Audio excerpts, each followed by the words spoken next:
"What's your biggest regret?" The reporter thought Keanu would mention a missed role or failed relationship.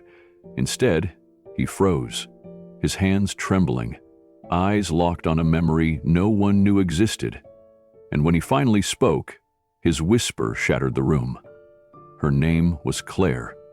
What happened next left the world in stunned silence. Before we continue this incredible story, let us know where you're watching from.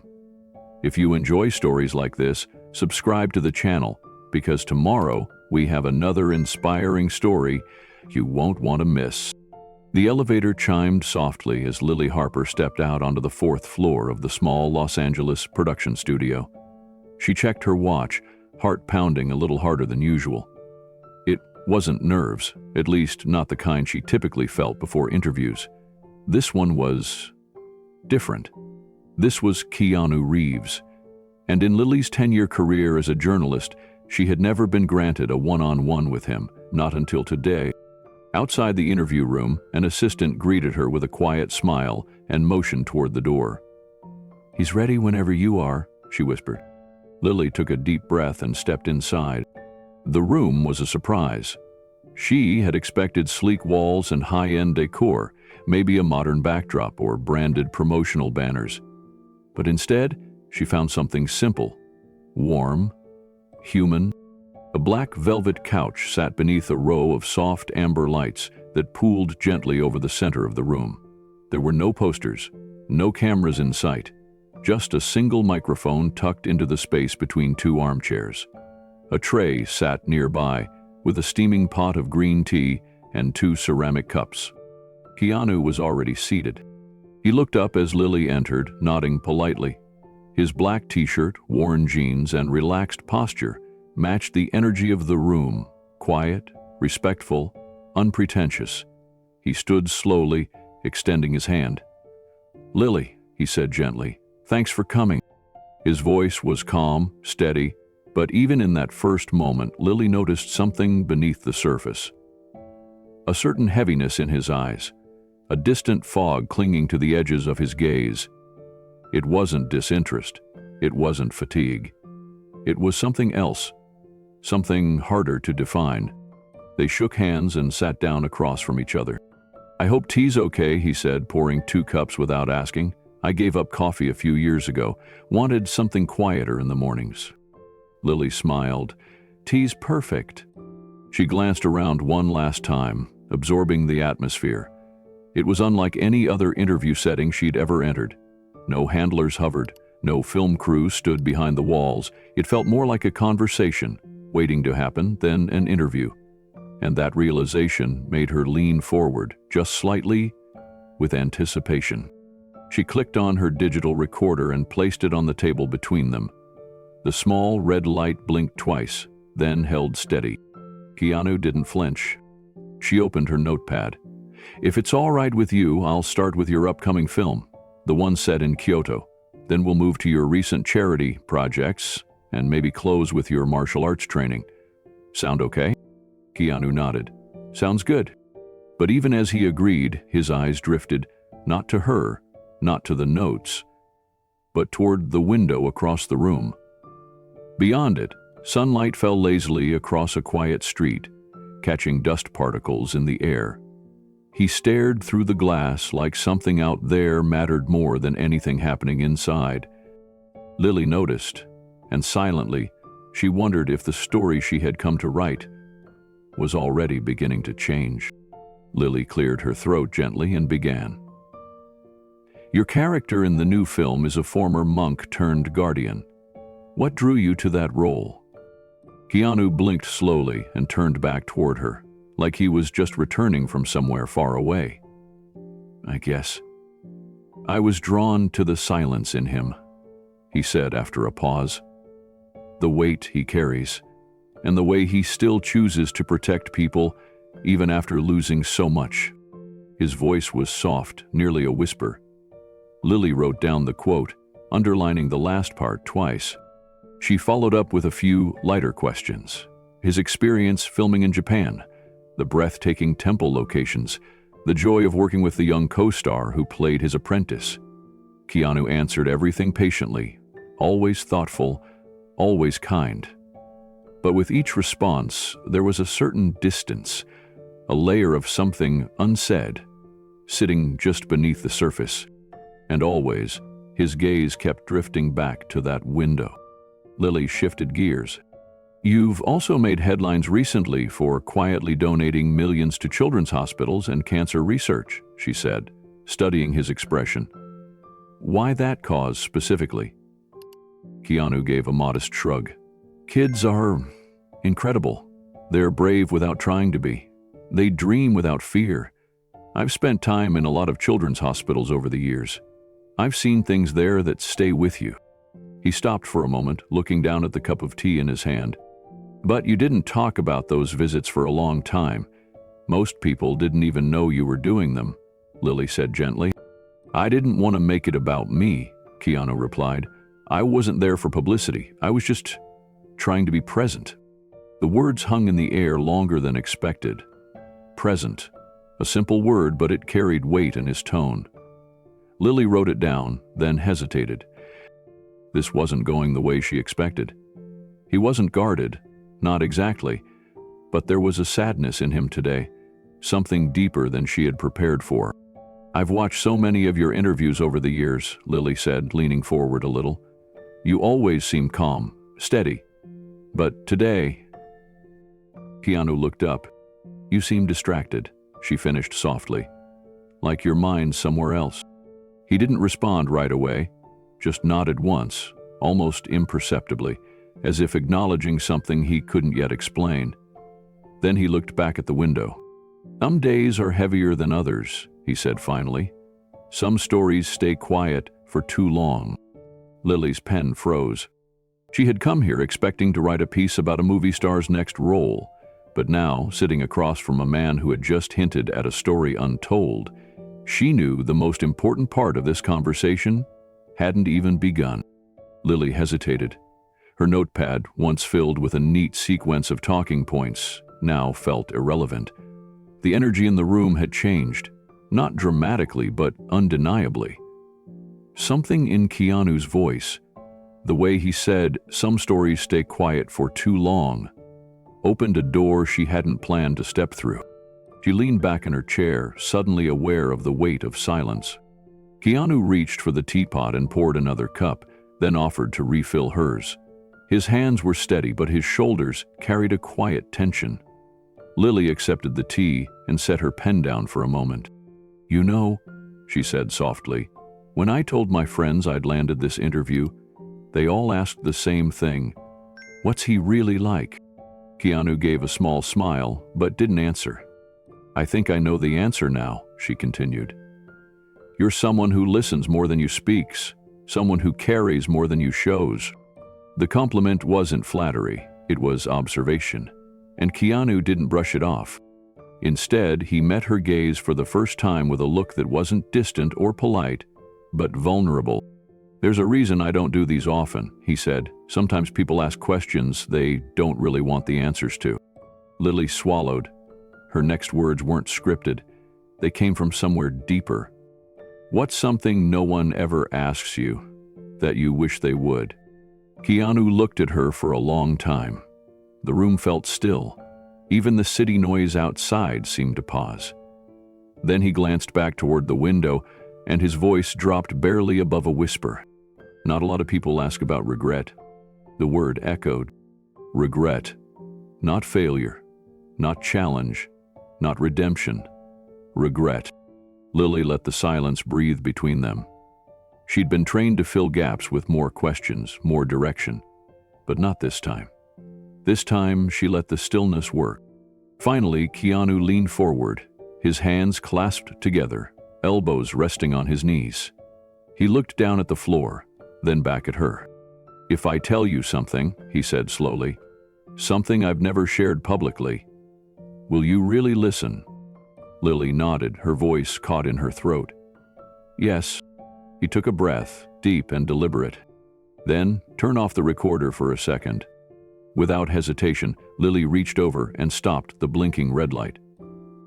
She closed her notebook, and in that moment, sitting in a quiet studio, Across from a man the world thought it already knew, Lily felt the first edge of a story that would change her life.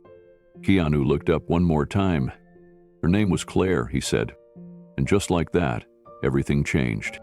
Lily restarted the recorder, but the room didn't quite return to its earlier rhythm. Something had shifted. She could feel it as clearly as the warmth of the tea in her hands. But for now, she followed the plan, trying to ease them both into safer ground. "You've always been known for the depth you bring to your roles," she began, her tone calm and conversational. "What draws you to these loner characters, the quiet protectors, the men with pasts they don't talk about?" Keanu gave a small smile, but it didn't touch his eyes. "Maybe I just understand them. Or maybe they understand me." Lily wrote that down. She expected him to say something about craftsmanship or storytelling, but this was more personal. She tried another. "You've done so many projects that balance action with emotional depth. Your fans really connect to that. Do you think pain makes you a better actor?" There was a pause. Keanu looked down at his cup before answering. "Pain makes you honest. And people feel honesty when it's real." Lily nodded slowly. The way he said real, it felt loaded, like truth wasn't always something easy to offer. "Your humanitarian work, especially your visits to children's hospitals, has meant a lot to people. You don't talk much about it publicly. Why keep it private?"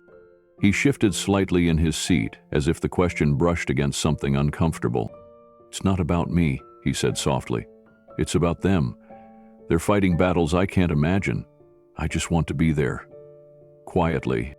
That answer sounded rehearsed, kind, thoughtful, but distant. Lily noticed the subtle tension in his body. His hands were folded too neatly, his shoulders too still, his legs crossed in that practiced, camera-ready way. But his eyes, they were somewhere else entirely, and every few moments they would drift toward the window again. Lily pressed on. "Are there any roles you regret turning down?" "No," he said. "I believe things happen the way they're meant to." She smiled gently. Spoken like someone with no regrets at all. He didn't smile back. For a moment there was silence, and Lily felt it again. The weight in the room, the kind that made the air feel thicker, the light dimmer, like something unspoken was pushing its way to the surface. She glanced at her list of questions. All safe, all polished, all wrong. Lily took a breath, then laid her notepad flat on the table. "Can I ask something that's not on the list?" Keanu looked at her. His gaze didn't waver. "You can." Lily's voice softened. "What's your biggest regret?" That's when everything stopped. The hum of the overhead light seemed to disappear. The warmth of the tea faded. The air, already quiet, became still. Keanu's fingers, resting on the edge of the cup, tensed slightly. Then he looked away, toward the window again, but not really seeing it. And Lily knew, in that pause, that something profound was about to be revealed. Keanu didn't speak right away. His eyes stayed on the window, unmoving, as if the question had pulled him into a memory too heavy to carry in words. Lily waited, not filling the silence, not rescuing the moment with another question. She knew better. Some answers required space. The seconds stretched. His jaw tightened ever so slightly, and his fingers curled inward. When he finally blinked, it was slow, as though time itself had paused for him. Then he looked down at the floor and exhaled through his nose. Quiet, but long. "Been asked a lot of questions," he said at last, his voice low. "About movies, about stunts, about loss, about love. But no one ever asks about regret." Lily didn't respond. She didn't dare interrupt. "There's something strange about regret," he continued. "It doesn't show up right away. It's not like guilt. Guilt punches you in the moment. Regret? It waits, it sits in the quiet. In the parts of the day when no one's asking for your autograph or calling you to set, He looked up, not at her, but just past her shoulder. "There was someone," he said. Lily felt her heart tighten. His tone had changed. Less guarded, more bare. "Her name was Claire," he said softly, "and she was the one person who saw me before the world did." Lily barely breathed. "We met when I was 17, Keanu continued. "Before the films, before the interviews, before the noise. I didn't have anything. No career, no plan. Just this restless energy and a bike that barely ran. But she saw something in me, and not because she believed I'd be famous. She didn't care about that. She believed I was capable of being gentle." He paused. "He said that once," he added. "You're so gentle when you think no one's looking." Lily felt something catch in her throat. It wasn't a line from a script. It was real, and it came wrapped in a sorrow she didn't yet understand. Keanu leaned forward slightly, resting his elbows on his knees again. "I didn't know what to do with someone like her. She was light, and I'd grown used to shadows. But I loved her. God, I loved her." The room was still, thick with something unspoken. Lily could see that he wasn't just telling a story, he was reliving it, piece by piece, word by word. "I was young, stupid, busy chasing something I didn't even understand yet." He closed his eyes for a moment, as if searching for a way to go deeper. "And that's when I made the worst mistake of my life." Keanu sat back slowly. His hands, once still, moved gently as he rubbed one thumb over the other, as though he could smooth out the memory with his touch. But nothing about it seemed smooth. Nothing about it seemed healed. "She wanted to build a life with me," he said, voice almost inaudible. "Claire didn't want Hollywood. She didn't want red carpets or premieres or interviews like this. She just wanted me. She wanted quiet mornings and long walks and a home that wasn't rented month to month." He paused again. The weight behind his eyes deepened. "I told her I'd catch up to that," he continued. "I told her we were young and there'd be time for all of it. But then I got the call. A role, a small part, but it was a door, and once I stepped through it, everything changed." Lily said nothing, she only listened. Home film turned into two turned into a series. I was always on the road, on set, in the middle of something, and she was always waiting. Letters, voicemails, the occasional visit that never lasted long enough.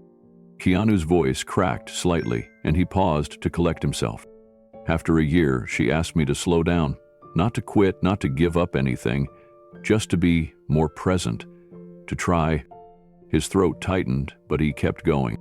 "And I told her I couldn't, that this was everything I'd worked for, that I needed to keep going while the momentum was there.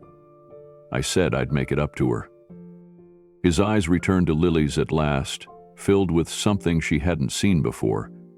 Grief laced with shame. "I thought I was choosing our future. What I was really doing was abandoning our present." Lily felt tears sting her eyes. "I'm left a letter," he said. "The last thing I ever got from her. No goodbye phone call, no confrontation, just ink on a page." He swallowed hard. It said, "I hope you find everything you're looking for. But I need someone who knows what they already have." He looked away again, his voice now hollow. "I didn't respond, not because I didn't care, I just didn't know how. And by the time I figured it out, she was already gone. Moved across the country, new life, new love. I was just a ghost in a past she'd stopped visiting." Lily reached for her tea, but her hands trembled too much to lift the cup.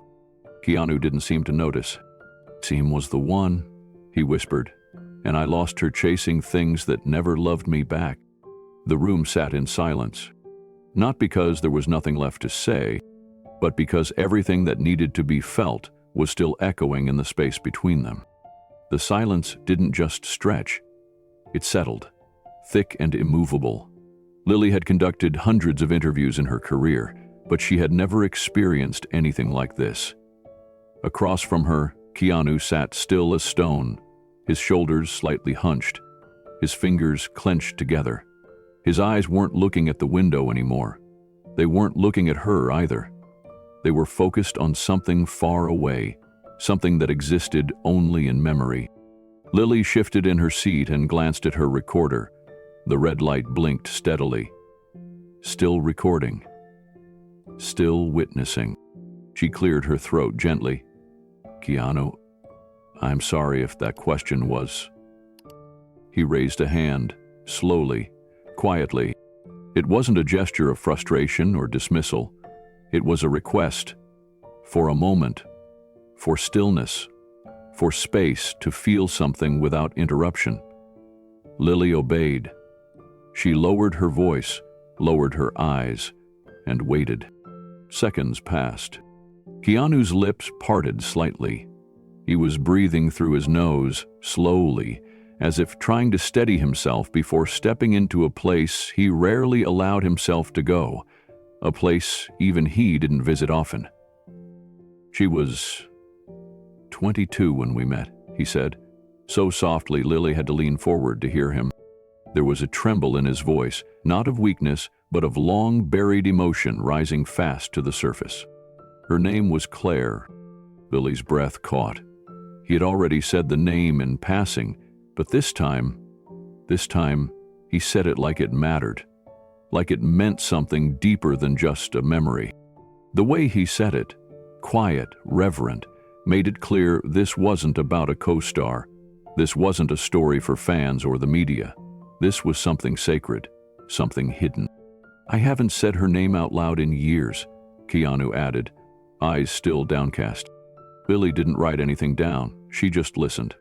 He had this laugh. It would sneak up on you. Not loud, not forced. Just sudden and real. Like the world had surprised her into joy. His lips curved into the faintest smile, but it faded almost as quickly as it came. "I used to try and make her laugh on purpose, but I never could.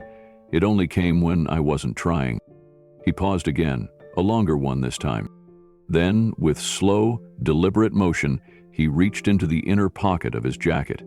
His fingers brushed against something inside, and when they came out, they were holding a small, worn piece of paper. It was folded into quarters. The creases had softened with time, as if it had been opened and closed hundreds of times. Lily watched in stunned silence as Keanu unfolded the paper. Inside was a tiny photograph. Faded, edges curled, but unmistakably a snapshot frozen in time. In it, a young woman stood barefoot on a patch of sunlit grass. Arms raised mid-spin, her hair caught in motion, a smile wide and wild across her face. She looked carefree, alive, unforgettable. "This is Claire," he whispered. Keanu held the photo as if it were made of glass. His fingers gripped the corners like he was afraid the image might vanish if he blinked too long. Lily stared at it, unable to speak. The woman in the photo wasn't a celebrity. She wasn't posed or prepared. She was just real. Joyful. Pure. "We took that in Griffith Park," Keanu said, his voice almost breaking. "We'd gone for a walk after one of my early auditions. I was frustrated. I thought I'd blown it. I was ranting about how I'd never make it. She picked a dandelion, handed it to me, and told me to make a wish." He smiled faintly, the memory warm for a moment before the sadness returned. "I said wishes were pointless," she laughed. She said, "Then wish for something you already have." He paused. "I wished for her. But I didn't tell her that." The silence returned, but this time it felt more intimate. Not heavy, just fragile. Lily glanced at the floor, unsure if she should speak. She had heard confessions before, emotional truths. But this felt different. It felt like grief sitting across from her in a worn leather chair. "She never wanted the spotlight," Keanu continued. "I tried to protect her from it. That's why no one knows her name, not the press, not even some of my closest friends. His thumb traced a soft circle over the surface of the photo. I was already starting to feel the pull, the kind of fame that changes how people look at you, how they talk to you, how they expect you to behave. I didn't want that to touch her. He set the photo gently on the coffee table between them. The image seemed to glow under the soft studio light, as though Claire's spirit was still caught inside it, spinning under a sky of sunbeams and laughter. "She was my center," Keanu said. "I just didn't realize it until I'd wandered too far off course." Lily folded her hands in her lap, the questions in her notebook now feeling like noise. She didn't need them. Nothing scripted could hold space for what was happening now. "She wrote poetry," Keanu added suddenly. "Tiny, beautiful verses on scraps of napkins, receipts, whatever she could find. I found one in my old jacket pocket, a year after she left." He blinked quickly, trying to push back the tears. He failed. It said, "If you ever feel lost, look for the stars. I'll be the one that never blinks." Lily pressed a hand gently to her chest. Keanu leaned forward and touched the photograph again, his voice barely audible now. "I haven't stopped looking since." Lily sat still, holding her breath, not because she meant to, but because she forgot how to exhale. The air between them had changed, turned sacred somehow, like she had stumbled into a moment not meant to be witnessed, but too honest to turn away from. "She was with me when I wasn't anyone," Keanu said. "No cameras, no fans, no action scenes, just a kid trying to figure himself out. And she never made me feel like I had to be more than that." He paused and looked up at Lily. "And I repaid her by vanishing, one step at a time." Lily's voice came softly. "What happened?" Keanu hesitated. He rubbed his hands together slowly, then let them rest on his lap. "It wasn't a breakup, not the kind people expect. No big fight, no betrayal, just silence." His eyes glistened. "Work started calling more. I flew out for projects. She stayed in LA and kept the life we'd built together. Her garden, her job at the bookstore, the little dog we rescued. I kept telling her I'd be back soon, but soon became later. And later became silence." His lips pressed together, forming a thin line of regret. "And I knew. Deep down, I knew every time I missed a call. Every time I sent a short text instead of dialing her number. I knew what it was costing." He looked again at the photo. "But I told myself I'd fix it. I just needed to finish the next shoot, or the next press tour, or the next script rewrite." Lily nodded slowly. "You thought there'd be more time." Keanu laughed, but it was sharp and sad. "That's the lie we tell ourselves, isn't it? That there's always more time? But time doesn't work like that. It doesn't pause when we're too busy. It just keeps moving, quietly, without mercy." He picked up the photo again, holding it like something holy. "The last time I saw her," he said, "wasn't dramatic. It was just breakfast. She made pancakes. She laughed at how burnt they were, and she kissed me on the cheek before I left for a meeting." He looked at Lily. "That was it. That was the last moment. I didn't know it then, but that was goodbye." Lily swallowed hard. "Have you ever tried to find her?" He nodded. "Years later, after everything quieted down. But she was gone. No social media, no mutual friends left to call, just gone, like she had erased herself from the world we once shared." He leaned back slowly and whispered, "She gave me everything I needed to be grounded, and I traded it for a career that couldn't love me back." Lily looked at him, not as a reporter, not even as a fan, but as someone who now carried part of his sorrow. Keanu set the photo down again and whispered, "I don't miss the past. I miss who I was when she believed in me." The room stayed silent, and in that silence, a story long hidden began to rise. Keanu leaned forward again and gently slid the photo across the table toward Lily. As she looked closer, her breath caught. The woman she assumed was Claire was not a young partner or girlfriend at all. She was a child, no more than 6 years old. She had long, dark hair that tumbled over her shoulders like a river. Her feet were bare. She stood in a patch of wild flowers, sunlight crowning her from behind like a halo. But what struck Lily the most was her eyes. Wide, thoughtful, and unmistakably familiar. They were Keanu's. "She was my daughter," Keanu said softly. The words hit like a bell in an empty room. Lily felt her whole body stiffen, her hand still hovering near the photo. She looked up slowly, her heart beating hard in her chest. His expression didn't change. It was calm, but beneath that stillness was an ocean of ache.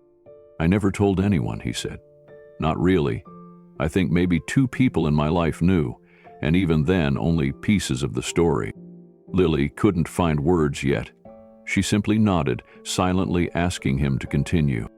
"Her name was Claire Olivia Reeves," Keanu said, with a reverence that made her name feel sacred. "She was born on a rainy morning in late October. The sky was gray, the city soaked, and everything smelled like beginnings.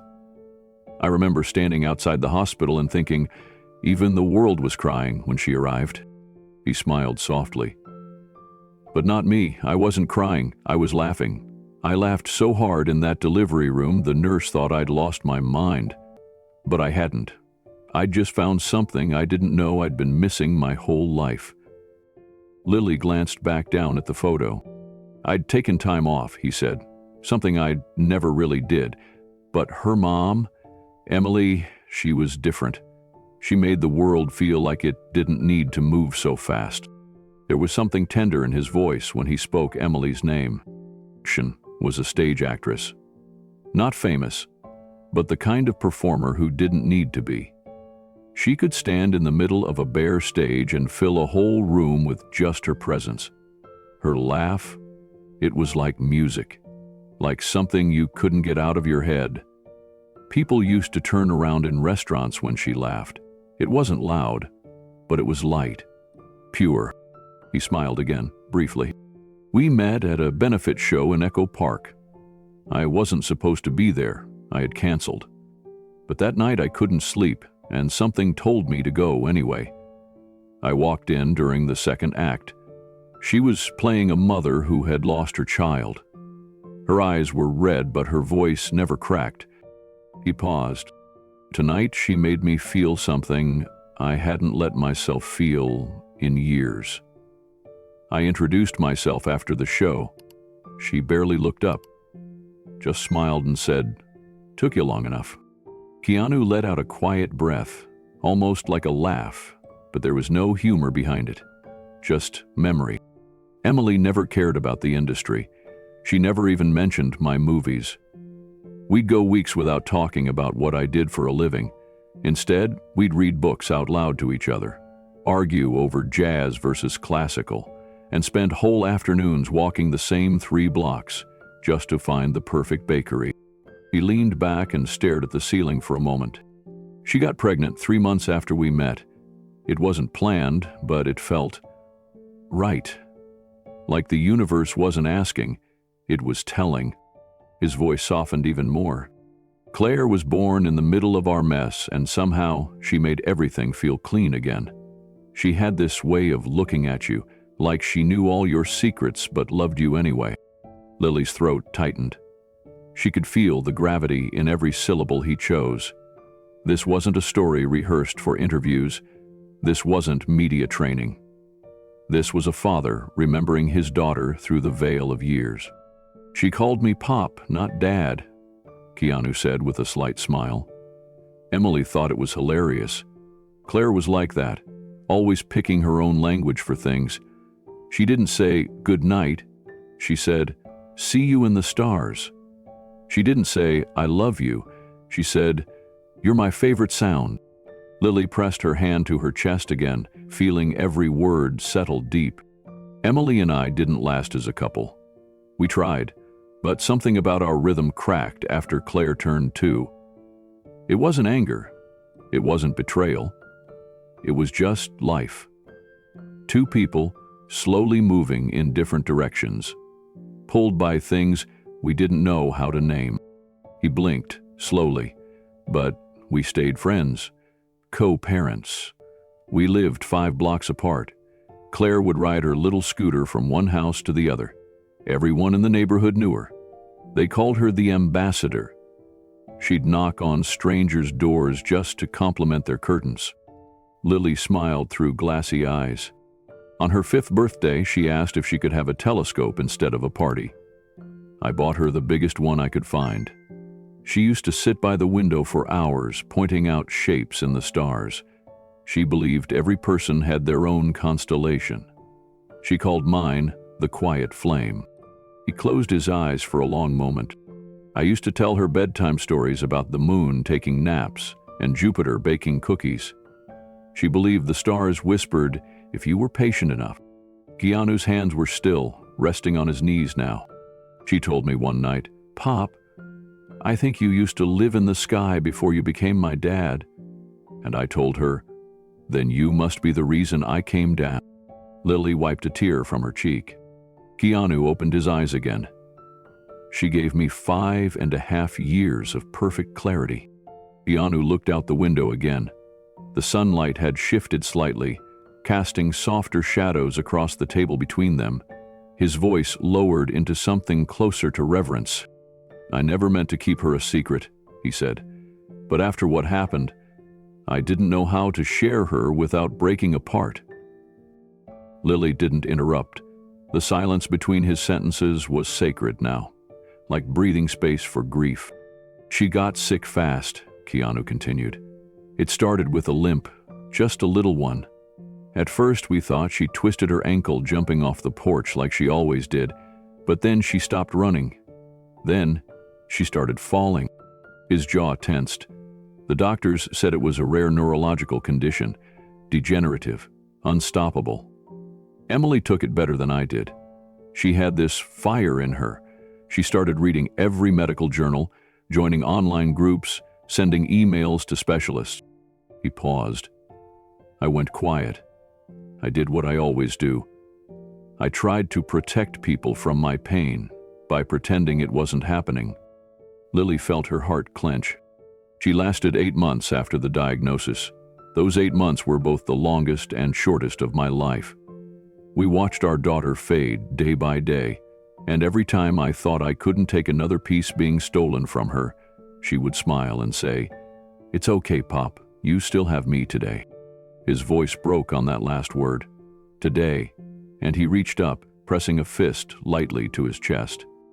I told myself I'd go public, that I'd talk about her when I was ready, but after the funeral, the world didn't seem safe enough to hold her name. He looked at Lily again. She loved vanilla ice cream with salt on top. She thought it tasted like the ocean. She could name all the moons of Saturn. She hated thunder, but loved fireworks. And she never once asked, "Why me?" Lily was crying now, quietly, openly. Keanu reached into his pocket again and unfolded the same picture he'd shown her earlier, setting it back between them. "This is the only photo I kept out of frame," he said. "I carry it with me because I want to remember how she looked when she wasn't hurting." He let his hand linger beside the image. "I didn't speak her name for 10 years, not once. I thought silence would keep her safe, but the truth is, silence turned her into a ghost. And I've been living with her shadow ever since." Lily's voice was soft when she finally spoke. "Why now, Keanu? Why tell her story today?" He looked down at the picture again, and his answer was barely louder than a whisper. "Because she deserves more than silence. And maybe someone out there needs to hear about a little girl who loved the stars and forgave everything." The room fell into stillness again, but it wasn't heavy anymore. It felt like the very first breath after years of holding one in. Keanu stared at the photo of Claire for a moment longer before gently tucking it back into his jacket pocket. The light in the room had softened, as if it too had shifted in response to what was being said. Lily sat silently across from him, not taking notes now, just listening with the full weight of her attention. "She changed everything," Keanu said. "Not just because she was my daughter, but because she made me realize there was a different kind of life possible. A life I never thought I could have." He paused and looked down at his hands. "Before Claire, I was always moving.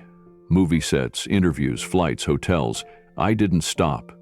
I didn't even know what stopping felt like." His voice grew steadier as he spoke. "But Emily, she slowed me down. The first time I visited her apartment, there were no screens, no TV, no laptop in sight, just books, records, and houseplants with names." He smiled faintly. "She had this little corner of the world where time didn't feel like it needed to rush. She painted watercolors in the morning. She made tea by warming the cups first. She taught me how to fold laundry so the fabric wouldn't wrinkle at the seams." Lily tilted her head slightly. "That sounds peaceful." "It was," Keanu nodded. "And when Claire came along, that peace deepened.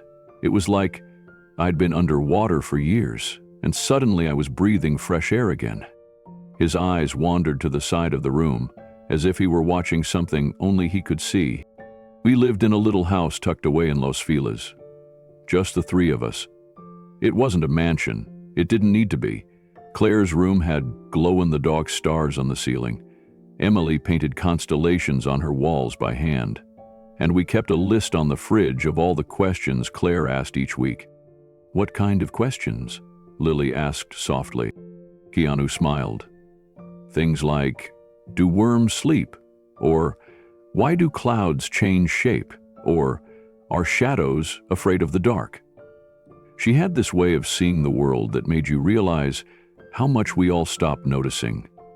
She reminded me every day that the simplest things could be the most important. Lily's eyes began to water again, but she didn't wipe them away. She wanted him to see it mattered. "I didn't talk about her publicly," Keanu continued. "I didn't tell friends in the business. I even turned down projects during those years. Nobody understood why, but I didn't care. I wasn't protecting a career anymore. I was protecting a home, a life. Them." He shifted slightly in his seat. "There were days we'd take walks through Griffith Park just after sunrise, Claire riding her scooter, Emily sketching trees, and I'd think, this is what peace feels like. This is what love looks like when no one is watching." Lily leaned in, resting her elbows on her knees. Her voice was low, steady. "Was it hard? Keeping that part of your life hidden?" Keanu looked down for a long moment before answering. "It wasn't hard," he said. "It was necessary." His words settled in the air like a weight. "I've spent decades being followed," he continued. "Cameras in bushes, strangers chasing my car, people making up stories about my life. But that house with Emily and Claire, that was the one place where no one looked at me like I was an image. They saw me, just me, and I couldn't let the world take that from us." He leaned forward slightly, his hands clasped between his knees. "I stopped doing red carpets. I said no to premieres. I didn't care if people thought I was reclusive or difficult. All I wanted was to make it to bedtime every night, just to read Claire her favorite story, The Little Prince." We must have read it 100 times. Billy was still, almost afraid to breathe. "She asked once if I was like the fox in the story," he said. "I asked her what she meant, and she said, 'The fox gets tamed because he lets someone close, but then the fox gets sad when they leave. Are you like that, Pop?'" Keanu's voice cracked slightly, but he steadied himself. "I told her maybe I was, and she said, 'Then I'll stay close so you're never lonely again.'" A pause passed between them, heavy and full of emotion. "Emily used to say Claire was born with an old soul," he added. "She was the kind of child who'd notice if a bird looked tired or if a flower wasn't facing the sun. She kept a journal when she was 5, just drawings and little words. But you could feel how big her thoughts were." He looked over at Lily again. "I didn't just keep her life private from the press. I kept it private from almost everyone. I didn't want pity. I didn't want attention. I wanted to protect the magic of what we had." Lily nodded slowly. Sometimes I think about how different things might have been, Keanu said. If I had shared her with the world, maybe I could have raised awareness for what she went through. Maybe it would have helped others. But at the time, it felt like the right choice to guard her life like a flame in the wind. He took a slow breath. The paparazzi never found out, not once. We had a life the world never saw. And even now, part of me is scared I'm losing her again by speaking her name out loud. He looked away again, blinking. But maybe saying her name is the only way she can keep living. Lily gave him the space to breathe, to settle into the quiet that followed his words. The soft hum of the lights overhead and the occasional creak of the studio chair were the only sounds. Then, gently, she asked, "Did Emily feel the same about keeping things private?" Keanu's gaze softened. "Emily was the one who taught me how to protect peace. Not out of fear, but out of love." He smiled faintly, the kind that carried both memory and ache. She used to say, "Fame is like a noisy hallway. You can walk through it, but don't ever build your home there." We lived in the quiet places. We kept our phones off at night. We made pancakes on Tuesdays just because Claire liked the sound of the word. We lit candles during thunderstorms and made up stories in the dark. Lily could almost see the world he was describing, a pocket of time outside the frenzy of headlines and flashing bulbs. "Emily didn't need anything from me except presence," Keanu continued. "She didn't care about my movies. I don't think she ever watched The Matrix all the way through. She said it made her dizzy. But she'd stay up all night to make a costume for Claire's school play. She'd spend hours helping Claire write letters to imaginary friends on Saturn." He laughed quietly, but his eyes glistened. "We wrote letters back, too. I was the voice of a little alien named Zupo who sent Claire advice about Earth life. Things like, 'Remember to drink water. It fuels human happiness.' Or, 'Kindness is the most powerful Earth superpower.'" His smile faded slowly. "I don't know if I was a good partner. I think I tried. But I do know I was a better version of myself in that house than I'd ever been anywhere else. Because they made it safe for me to be human." Lily swallowed hard, the emotion rising in her throat. "Was there ever a moment," she asked carefully, "where you thought about leaving that hidden life behind and stepping fully back into the spotlight?" Keanu nodded. "After Claire passed, I did. For a while. I went back to the film sets, the interviews, the press tours, but it all felt hollow. People wanted to talk about stunts or box office numbers. And inside, I was grieving a world that had disappeared." He looked over at Lily, his voice lower now. "I realized I wasn't hiding her from the world. I was hiding the world from her. Because she was fragile and rare and pure. And I didn't want that purity twisted by gossip columns or twisted headlines." He reached back into his coat and gently tapped the spot where the folded photo lay against his heart. "Now, after all this time, I think she deserves to be remembered, not just by me, but by anyone who's ever loved someone so deeply they'd do anything to keep them safe." Lily didn't respond right away. She didn't have to. The silence was full of everything that mattered. Keanu's fingers rubbed the edge of the folded photo in his jacket pocket as if grounding himself before speaking again. The room remained still, and Lily let the silence stretch, not out of awkwardness, but reverence. "When Claire turned 4, Keanu began, everything changed. Again." His voice was steady, but the emotion beneath it pulled taut like a wire. "I got a call from my agent. There was a script, bold, artistic, risky. The kind of story that could redefine my entire career. After a few quiet years away from Hollywood, this was the comeback role. A studio-backed drama that needed a known name, and they wanted me." He paused, letting the weight of that decision return to the present moment. "I told Emily I would do it, but only if I could keep balance. I said I'd be home every night the second we wrapped. I said I'd fly back on weekends. I promised her it wouldn't change anything. His expression dimmed, but it changed everything. Keanu leaned back, the leather couch creaking beneath him. Palm film turned into two. That drama led to another offer, more ambitious, more demanding, then a third. Suddenly, I was in Berlin one week, Tokyo the next, London, Toronto, back to LA, all in the span of a month. Lily's brows furrowed. Did you realize how fast it was spiraling? Keanu nodded slowly. I did. But I kept telling myself I was doing it for them, for Claire, for Emily, so we'd have security, so we could travel someday, send Claire to any school she wanted, so Emily wouldn't have to work another day on stage unless she wanted to. He let out a breath that almost sounded like a quiet laugh. But none of that mattered to Claire. She didn't care about money or awards or studios.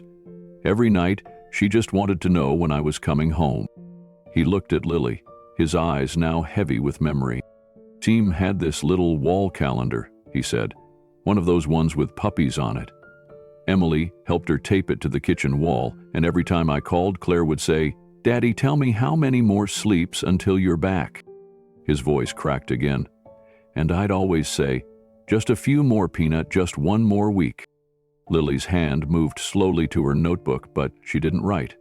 Not yet. Emily begged me, Keanu continued. She said, "She's only 4 once, Keanu. You're missing the good stuff." And I knew she was right.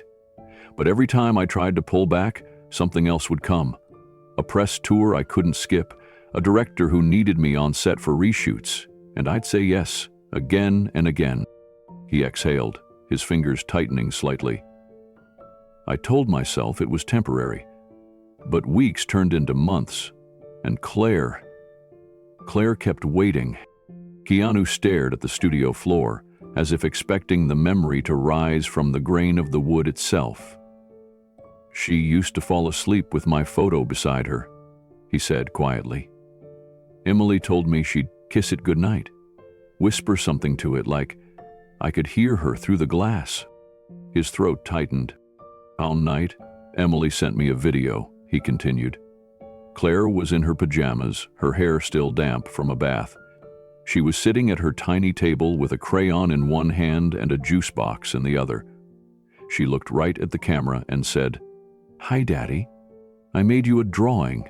It's a picture of me, you, and Mommy at the zoo. I left a space next to me for you, so when you get home you can sit with me there." He paused, his voice breaking. She held up the picture and waited. Then she whispered, "Please come soon, Daddy.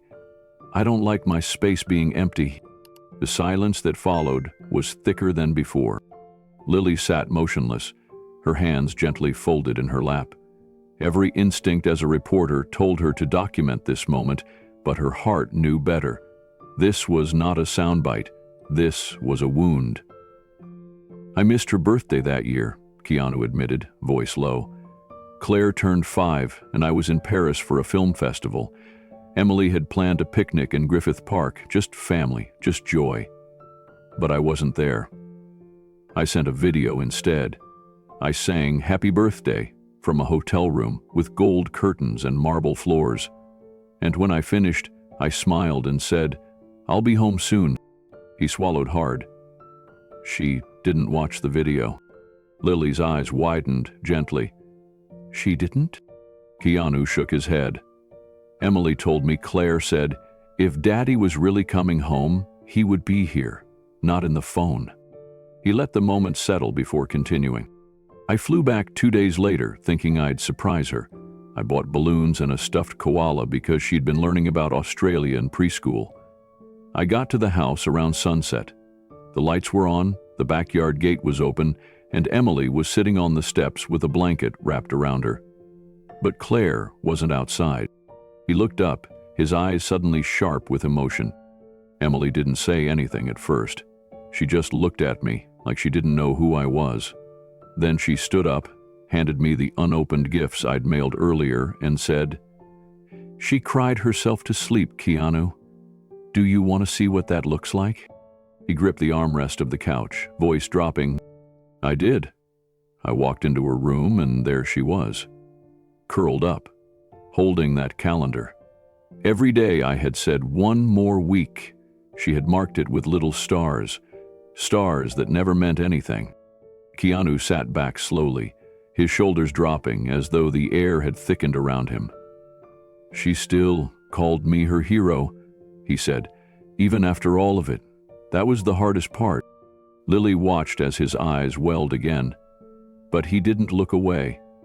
He wasn't hiding anymore. "I missed firsts," he continued. "First school recital, first time she read a book out loud.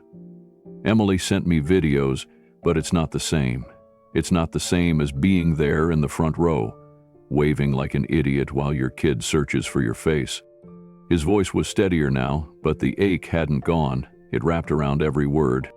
"Home day, I came home early from a shoot, surprised them. Claire was in the living room, playing with her space puzzle. She looked up and blinked like she didn't believe it. She didn't even say anything at first. She just ran to me, grabbed my legs, and said, 'I thought you were make-believe now.'" Keanu's breath hitched. She said it like it was normal, like Daddy's disappearing was just a thing that happened. Lily finally spoke, her voice tender. "How did Emily react?" Keanu looked at her with an expression both weary and grateful. "Emily was kind, too kind, but I saw it in her face. The slow disappointment, the erosion of trust. Every time I said I'd be home and didn't show up, a piece of her faith in me cracked." He stared off again, into the same distance his eyes kept drifting toward since the beginning of the interview. "I kept thinking I could fix it," he said. "One more gift, one big family vacation. I had all these grand plans, but none of them mattered if I wasn't present for the small moments. And Claire didn't care about Disneyland or the Bahamas. She just wanted pancakes with her dad on Sunday mornings. She just wanted me to pick her up from preschool once in a while, to stay long enough that she didn't have to ask, 'Are you leaving again tomorrow?'" The room grew quiet again, the kind of quiet where even breathing feels like an interruption. "I had a little girl who thought stars were magic," Keanu whispered, "and I kept chasing movie lights instead." Lily gently leaned forward. "Did you ever think about stepping back?" Keanu nodded. "Every day. I'd wake up in some 5-star hotel room with 6 missed calls and a hollow chest. But I was scared, scared of fading, scared of turning down work and being forgotten. I told myself I was building a future, but I was just building distance." He looked back toward Lily, his voice now steady with sadness. "And by the time I realized what I was losing, the space beside Claire wasn't just empty on her calendar, it was growing inside her heart." He sat still, eyes glistening, while the room held its breath. The next words Lily spoke would break open everything, but for now, she stayed silent. She let the truth sit there, and so did he. Keanu sat motionless, his hands folded loosely in his lap. The weight in his voice deepened as he continued. Started having headaches," he said quietly. "Small ones at first, nothing alarming. Emily called me while I was filming in Prague. She said Claire had woken up, twice in the same week, holding her head and crying." He paused, eyes narrowing slightly, as if still seeing that distant call through the haze of memory. "I told her it was probably stress, school, growing pains. I said kids get headaches. I said I'd come home if it got worse." He shook his head slowly. "It got worse. The next week, Claire had her first nosebleed. It happened during art class. The teacher called Emily. Claire was dizzy, pale, and had to be picked up early. Emily took her straight to the pediatrician. They ran tests, blood work, checked for allergies. Everything came back normal. At least, that's what they told us then," Keanu said. Lily listened, transfixed. She had forgotten the cameras, forgotten her notes. She was just a person now, sitting across from a father who had once made the wrong decision and was still living inside its echo. "Claire hated doctors," Keanu said with a sad smile. "Emily told me she clenched her fists the whole time. When they took her blood, she looked away and whispered, 'I'm being brave for Daddy.'" He exhaled slowly. She always said that, like I was this mythical figure who could only be proud from far away. Lily gently asked, "Were you able to come back then?" Keanu shook his head. "I was in the middle of principal photography, a location shoot in the Swiss Alps. The director had rewritten half the script around my availability. We were on a compressed schedule. I told myself, again, that I'd come home right after the shoot." His eyes dropped to the floor again. "Emily didn't fight me. Not then. She told me Claire was still smiling, still eating pancakes, still drawing pictures of us. She said it wasn't serious, just stress, maybe a sinus thing, maybe a sleep issue." He leaned forward, elbows on his knees.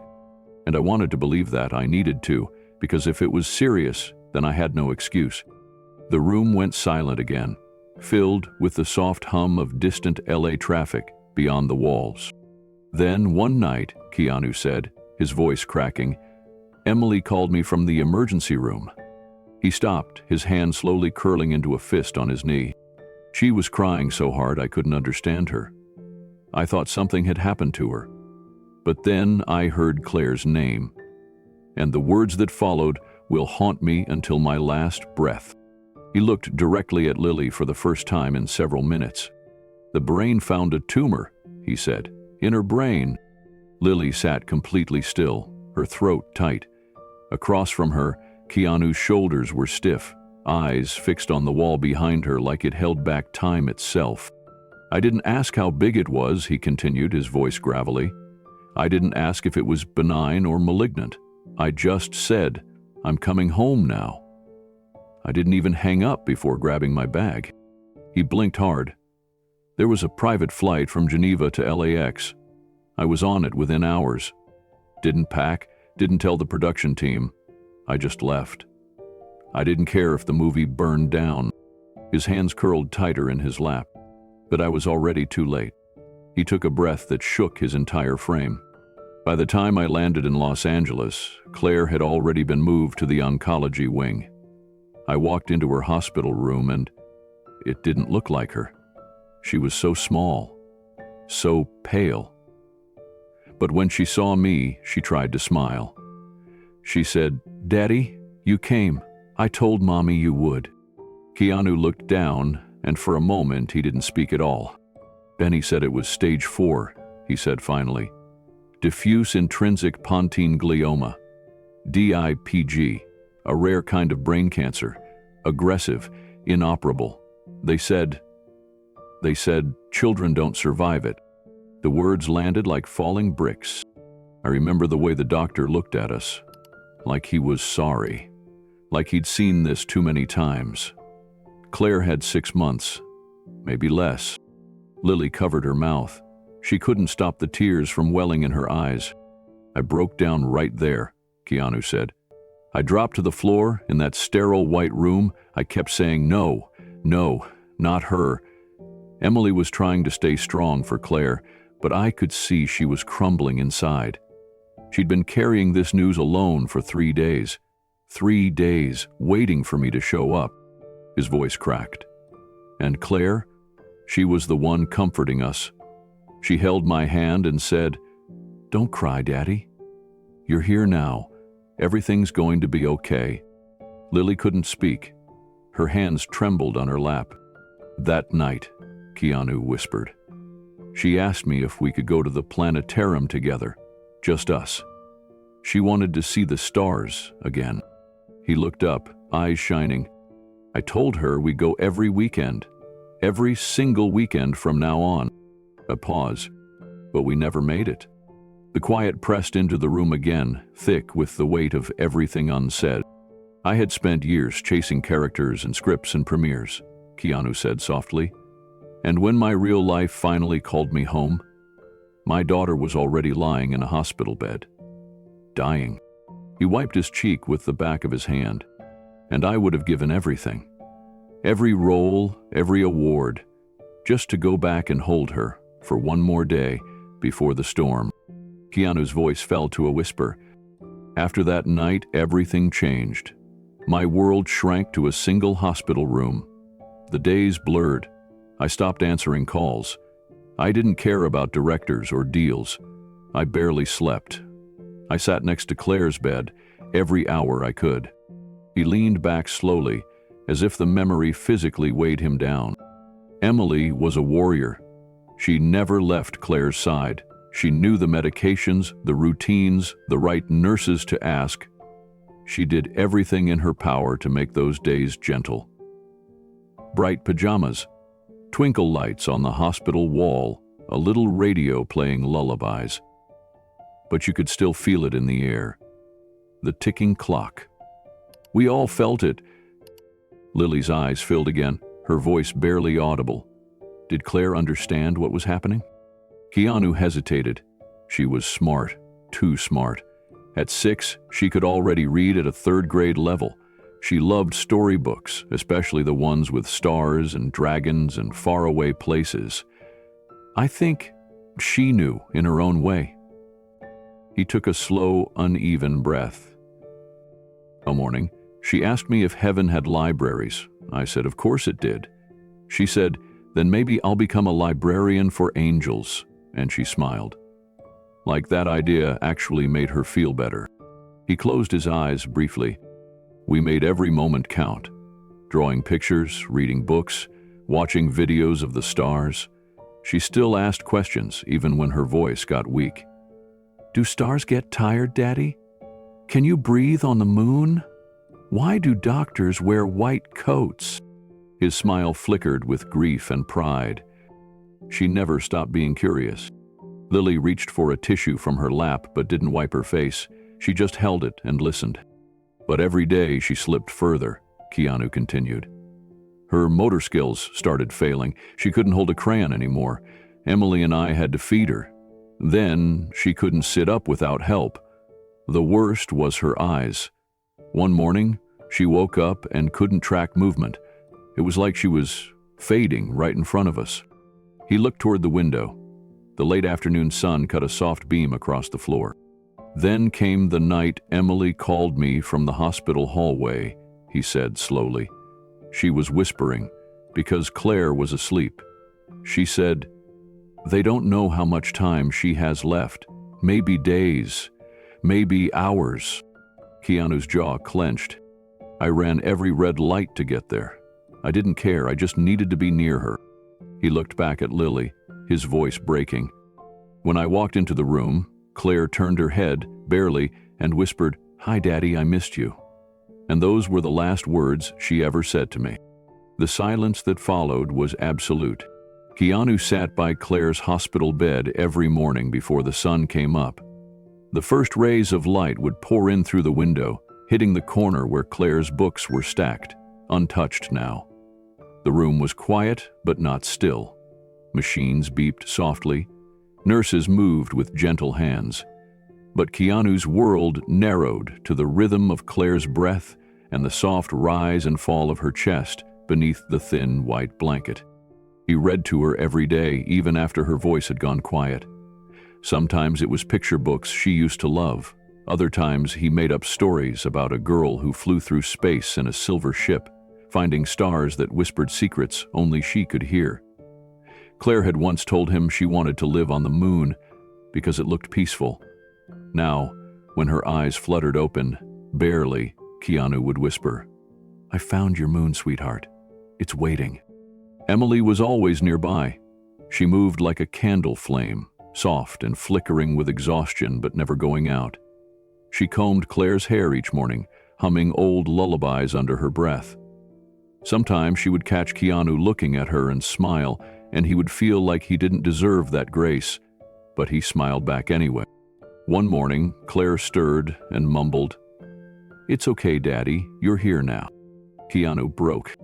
He buried his face in her pillow, silent tears soaking into the fabric, his hand clutching hers like he could will time to stop. That same afternoon, as the sky outside glowed with pink and gold, he leaned close to Claire's ear and whispered, "Would you like to see the ocean again, one more time?" Her eyelids twitched. A faint smile curled the corner of her lips. That was all the answer he needed. He made the promise. He'd take her to the sea. They had gone before, when Claire was healthy, when sand clung to her knees and she ran along the surf chasing seagulls. She used to call the ocean the big sky that fell down.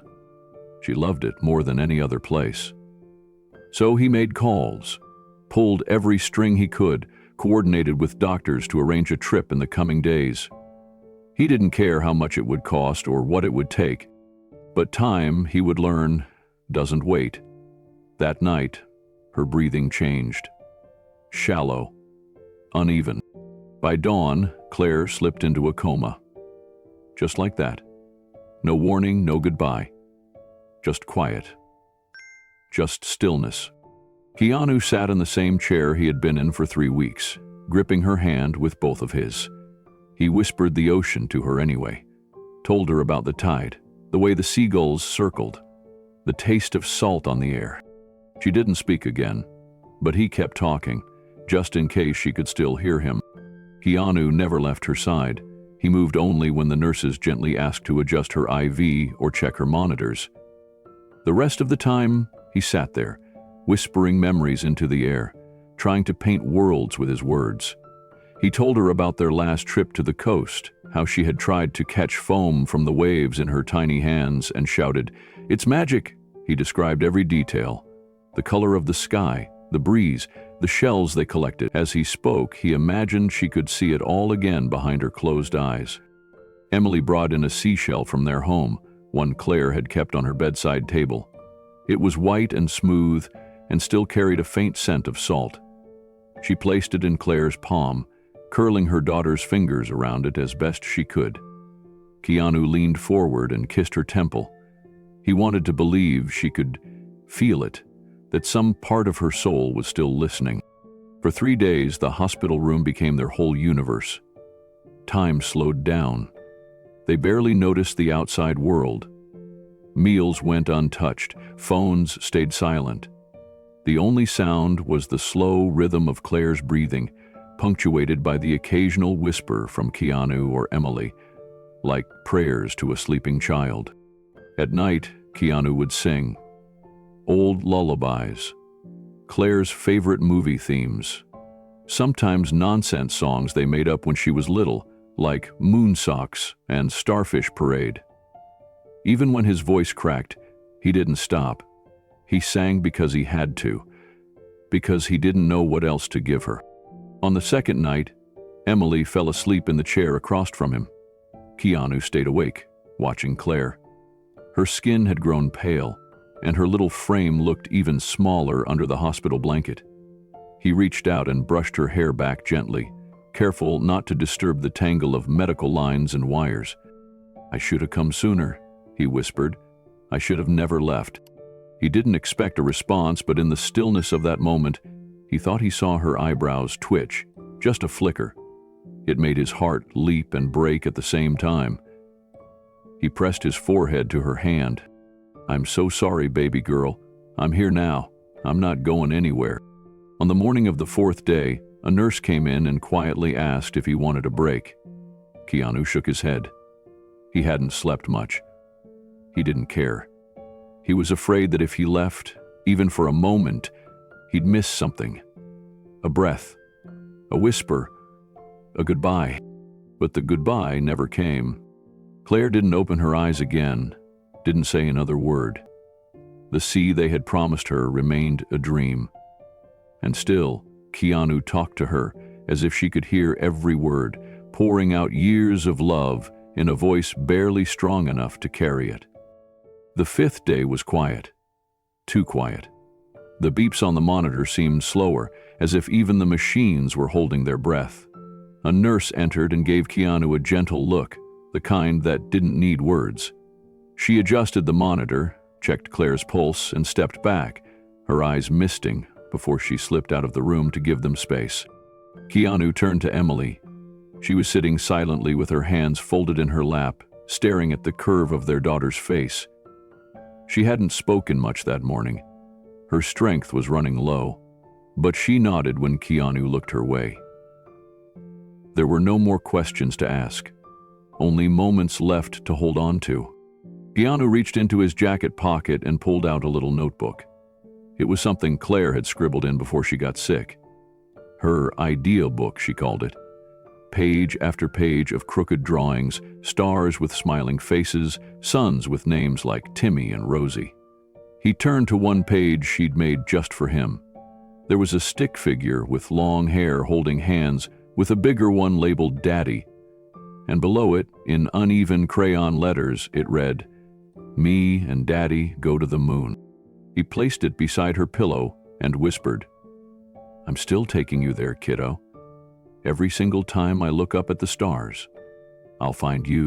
He tried to smile, but his chest felt like it was caving in. He leaned close to her ear and said softly, "Remember that time you asked me if stars were just angels poking holes in heaven's floor to peek down at us?" He paused, swallowing hard. "Maybe now, you're one of them." The hours passed. The light in the window shifted from gold to blue. The room dimmed. Keanu and Emily each held one of Claire's hands. There were no machines left to disconnect, just silence, and the slow, steady rhythm of a life approaching its final breath. Then, without warning, Claire's breathing changed. Keanu looked up. It was so faint, so fragile. One breath, then a pause, then another. He squeezed her hand, kissed her forehead. "Daddy's here, sweetheart. I'm right here." One more breath, then nothing. The monitor stopped beeping. Emily let out a soft cry, folding forward, resting her forehead on Claire's blanket. Keanu didn't move. He couldn't. He sat frozen, staring at his daughter's face, trying to memorize every line, every freckle, every eyelash. Tears ran silently down his cheeks. He had promised her the ocean, promised her the stars, promised her time. But in the end, all he could give her was this moment. This. He closed his eyes and whispered, "I love you. I'm so sorry I wasn't there sooner." And as the sky outside the window darkened, he sat holding her hand, refusing to let go. Because even in goodbye, he needed just one more minute, just one more second, one more breath. After Claire's funeral, the world didn't hear from Keanu Reeves. There were no press releases, no tributes, no official statements. His agent quietly declined all interview requests. Studios waiting on project commitments were met with polite silence. He simply disappeared. For over a year, there were no new films, no red carpets, no sightings, just absence. Lily sat across from him now, absorbing every word he shared. But it was this part, the void after, that weighed heavier than anything he'd said before. Keanu didn't rush to explain. He didn't need to. The quiet between them was loud enough. "I couldn't go back," he said softly, eyes fixed on a place far beyond the studio walls. Not to sets, not to cameras, not to pretending. Pretending anything was normal. It all felt pointless. Lily nodded slowly, giving him space. "I tried," he continued, "tried to function. Emily wanted me to. She was stronger than me in those first months. She went back to theater eventually. Said the stage helped her feel alive again. I couldn't do that. Not then." He leaned back, rubbing his palms together as if warming cold hands. "I stayed away. From everyone, friends, Hollywood, even my family. I thought I needed time, but truthfully, I was hiding." Lily's voice came carefully. "Where did you go?" He gave a small, sad smile. "Nowhere famous. I rented a cabin up near Mendocino. No cell signal, no headlines, no noise, just redwoods and fog. I brought a stack of Claire's favorite books. I read them again and again, out loud sometimes, as if she could still hear me." Lily blinked slowly. She imagined it. A grieving father reading fairy tales into the silence of the trees. A man known for action films and quiet wisdom, lost somewhere in California, clinging to memories that wouldn't let go. "And after that?" she asked. Keanu exhaled, his eyes steady now. "I started visiting hospitals, mostly children's wards, at first just to sit. I didn't sign autographs. I didn't want anyone to know who I was. I'd bring coloring books, sometimes stuffed animals. I'd read to kids, talk about space and dragons and dreams. He paused, his throat tightening. Every child I met reminded me of Claire, and every parent looked exactly like I felt. Lily's voice dropped to a whisper. Did it help? Keanu nodded. Not with the grief, that never goes away. But it helped me remember why Claire mattered, why those days with her mattered, and it helped me realize something even harder. He looked down, twisting his fingers slowly. I didn't just lose her, Lily. I failed her. I had her. She was here, laughing, dancing, begging me to come home. And I kept saying, later, next week, after this project, after this trip. She asked me once, Daddy, are you too famous to play with me? Lily didn't speak. She felt tears rise, but held them back.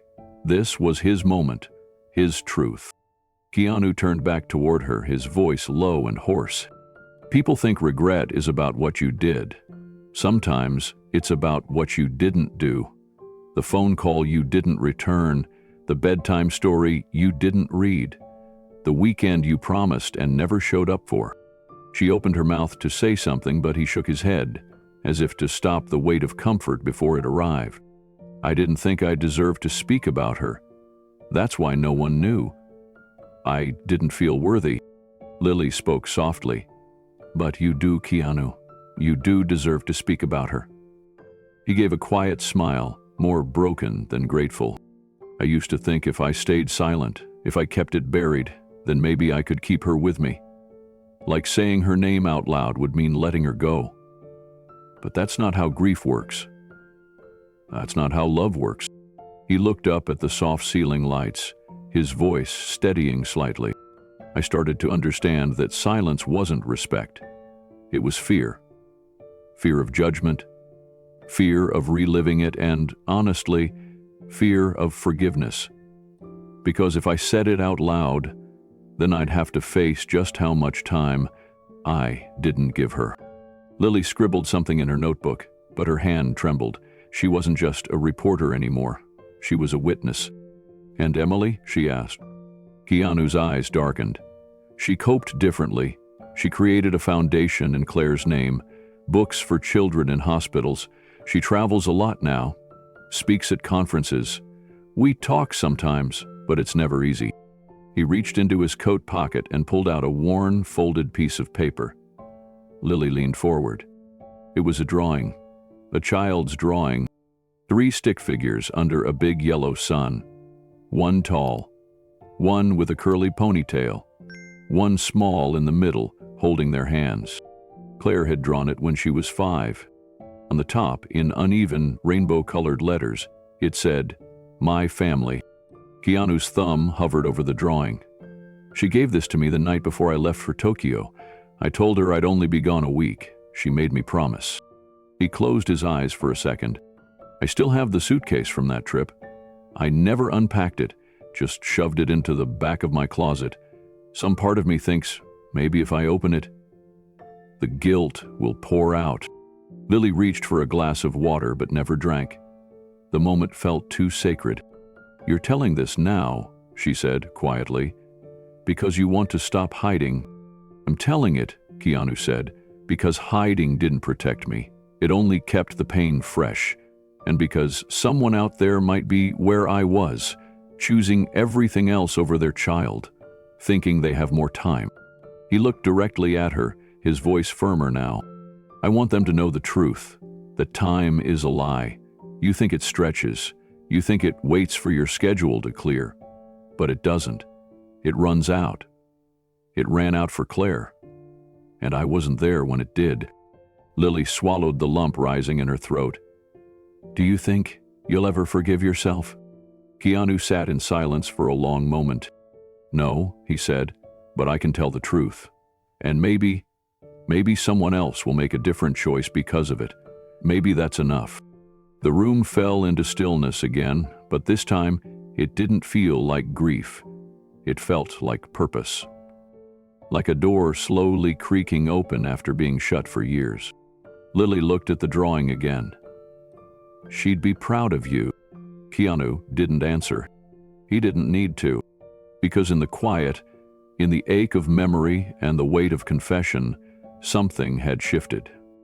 And Claire's story, hidden for so long, was finally being told. Keanu sat in stillness for a moment longer, the air between him and Lily quiet and weighty. Then, slowly, he reached to the side of his chair where a leather-bound notebook lay closed on the table.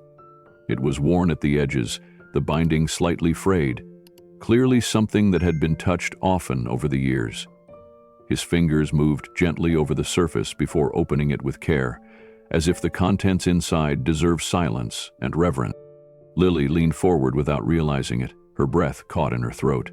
There was something ceremonial about the way Keanu handled the notebook, something deeply human and intimate.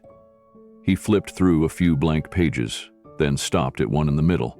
From the pocket inside the cover, he carefully pulled out a folded sheet of paper, its edges creased from time and its colors dulled by age. "I don't show this to anyone," he said softly. "I've carried it with me for 15 years. Lily didn't speak. She couldn't. Her hands were clasped together in her lap, tight with emotion. Keanu unfolded the paper with a deliberate tenderness that made her eyes sting before she even saw what was on it. It was a child's drawing, crayon on printer paper, simple and bright.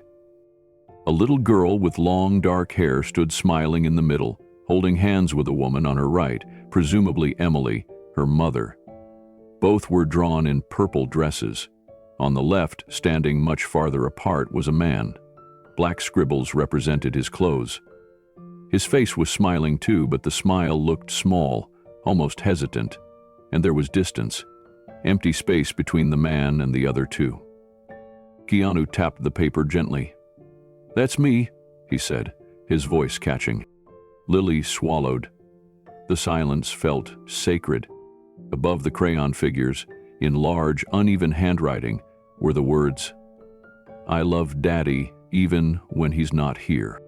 The sentence hit Lily like a punch to the heart. She looked up at Keanu, whose eyes were fixed on the drawing. There was no anger in his face, no self-pity, just grief. And maybe something else, a kind of quiet surrender. "She gave this to me on my birthday," he said. "Claire was 5. She said it was our family portrait." He paused. "I told her it was beautiful, and it is, but I also knew even then that she felt the space, that she knew I wasn't there, not the way she needed me to be." Lily's throat tightened. She reached for a tissue without thinking, and Keanu noticed. "She never asked me to quit working," he said, his voice now steady but low. "She never even said she missed me, not in words. But this," he lifted the drawing slightly, "this said everything." Keanu let the paper rest gently in his lap, his hand still touching the edge, as though afraid it might blow away if he let go. His eyes didn't leave the drawing. "She was so gentle," he said. "Claire never wanted to hurt anyone, even with the truth." Lily could hear the ache beneath every word. It wasn't just what was said, it was what was never said at the time. All the quiet sacrifices Claire made without even knowing they were sacrifices. All the love she gave without asking for anything in return. "I used to tell myself I was working for her," Keanu said, "that I was building something for her future, securing a life for her and Emily. But deep down, I think I was afraid. Afraid of slowing down. Afraid of standing still long enough to see what I was missing." He lifted the drawing again. "This picture has followed me to every set, every interview, every hotel room. It's been in the back pocket of every jacket I've worn since she passed. I don't know if that makes me a better father or a more broken man." Lily's voice trembled when she finally spoke. "It makes you a father who never stopped loving her." Keanu looked at her then, not with gratitude, but with something deeper, recognition. The kind that passes silently between two people who've both been close to grief. I used to wonder, he continued, if she drew me far away because she was angry, or if she thought that's just where I belonged, distant, separate. He folded the paper gently and placed it back in the notebook. Over time, I realized it wasn't either of those things. It was just her truth. I wasn't there, and she loved me anyway. Lily wiped her eyes, trying to hold herself together. Do you think she knew how much you loved her?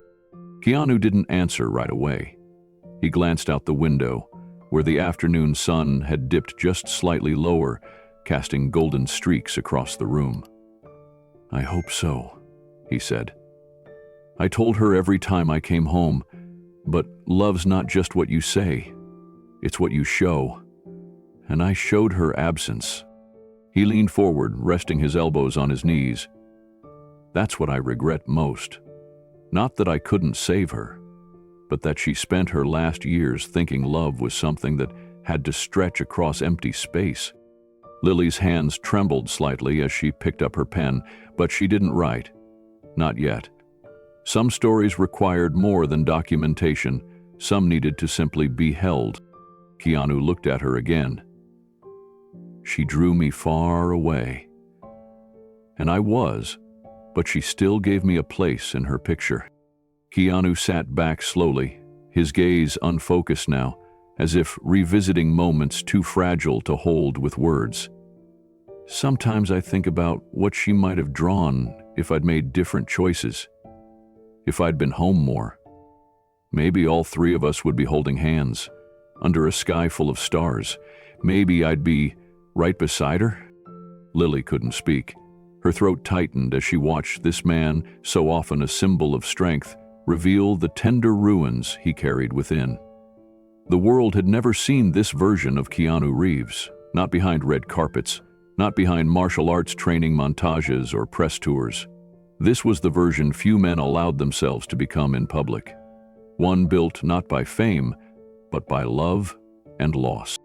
I've done hundreds of interviews, Keanu murmured, and I've dodged every personal question with a smile and a nod. But this, he gently tapped the notebook. This drawing always felt heavier than anything I carried on screen. The studio was still, not just quiet, but reverent, as if the room itself was mourning what could have been. Lily finally asked, "Why now? Why are you sharing this today?" Keanu met her eyes, steady and raw. Because I'm tired of hiding her, tired of pretending I only exist in the roles I play. Claire existed. She mattered. And for too long, I buried that truth under the noise of everything else. He paused, drawing a long breath. And maybe someone out there needs to hear this. Some parent who thinks tomorrow is enough. Some father who keeps saying after the next meeting or next weekend. Lily nodded gently. She understood. This wasn't about the past anymore. It was a warning disguised as a confession. She gave me that picture the day before I left for a 6-week shoot, Keanu said, almost whispering. I remember she ran up to me at the door and said, "Don't forget to take this." She wanted me to carry her with me. His hand pressed the notebook to his chest. I did. I still do. But it should have been the other way around. I should have stayed and carried her through those days instead of chasing a script. Lily leaned forward, her voice soft but certain. Maybe this story, this truth, is how you carry her now. Keanu's eyes filled again, but this time his lips curved into something faint and fragile. Maybe, he said. And for a long moment, the silence that followed wasn't empty at all. It was full of Claire. Lily looked at the crayon drawing, still sitting gently between them. She could feel the weight of the moment, the ache that had filled the air since Keanu first whispered Claire's name. The silence that followed wasn't uncomfortable, it was reverent, as if both of them understood they had crossed a threshold that no list of questions could have prepared for. She hesitated, her voice barely above a whisper. Keanu, why now? He looked at her, eyes steady, not blinking. Then he exhaled slowly, and something in his expression softened, not with weakness, but with resolve. "There's a young man," he said quietly. "His name is Daniel. He's a grip on our current film set. Early 30s, hard-working, kind, always the first one on set, always the last to leave." Lily leaned forward, sensing the shift. There was no more buffer between past and present. This wasn't just about memory now. This was about something that had stirred Keanu's present-day soul. We were shooting a night scene a couple of weeks ago. Everyone was tired. It was around 2 in the morning, and I noticed Daniel standing off to the side, staring at his phone. His face was pale. He looked hollow. Keanu paused. I asked if he was okay. Lily nodded, silent. Had tried to brush it off, said he was just tired. But I didn't walk away. I stayed. And finally, after a long moment, he showed me a picture on his phone. It was his daughter. Little girl, maybe 3 years old. She had a Band-Aid on her knee, wearing a Spider-Man costume. Keanu swallowed hard. Then he said something that hit me so hard I thought I couldn't breathe. He looked straight ahead now, not at Lily, not at the window, just through the moment itself. He said, "She sent this today. My wife said she wears the costume every day now. Says she's protecting the house while I'm gone." Keanu's jaw tightened. Then he said, "I haven't seen her in 3 weeks. I'm trying to make it in this industry, you know, trying to give her a future." Lily's chest ached. Keanu didn't raise his voice. He didn't have to. And I saw myself, 20 years ago, saying those same words, telling myself I was doing it for Claire, telling myself the time I missed would be worth something later. He finally turned to Lily. His voice didn't shake, it glowed with clarity. But there was no later. There never was. And if no one had told me back then, if no one had pulled me aside and said, "Hey, this road you're on, it doesn't go where you think it does," maybe I would have listened. Maybe I would have turned back. Lily opened her mouth to speak, but no words came. Keanu continued, quieter now. "So I told Daniel to go home. I told him, forget the paycheck, forget the hours. Go home. Let your daughter see your face before bedtime. Let her know she matters more than the movie you're working on." "And did he?" Lily asked softly. Keanu smiled, just barely. "He did. He left that night. I told the production team I'd personally cover any shift in the schedule, and the next day, he sent me a video.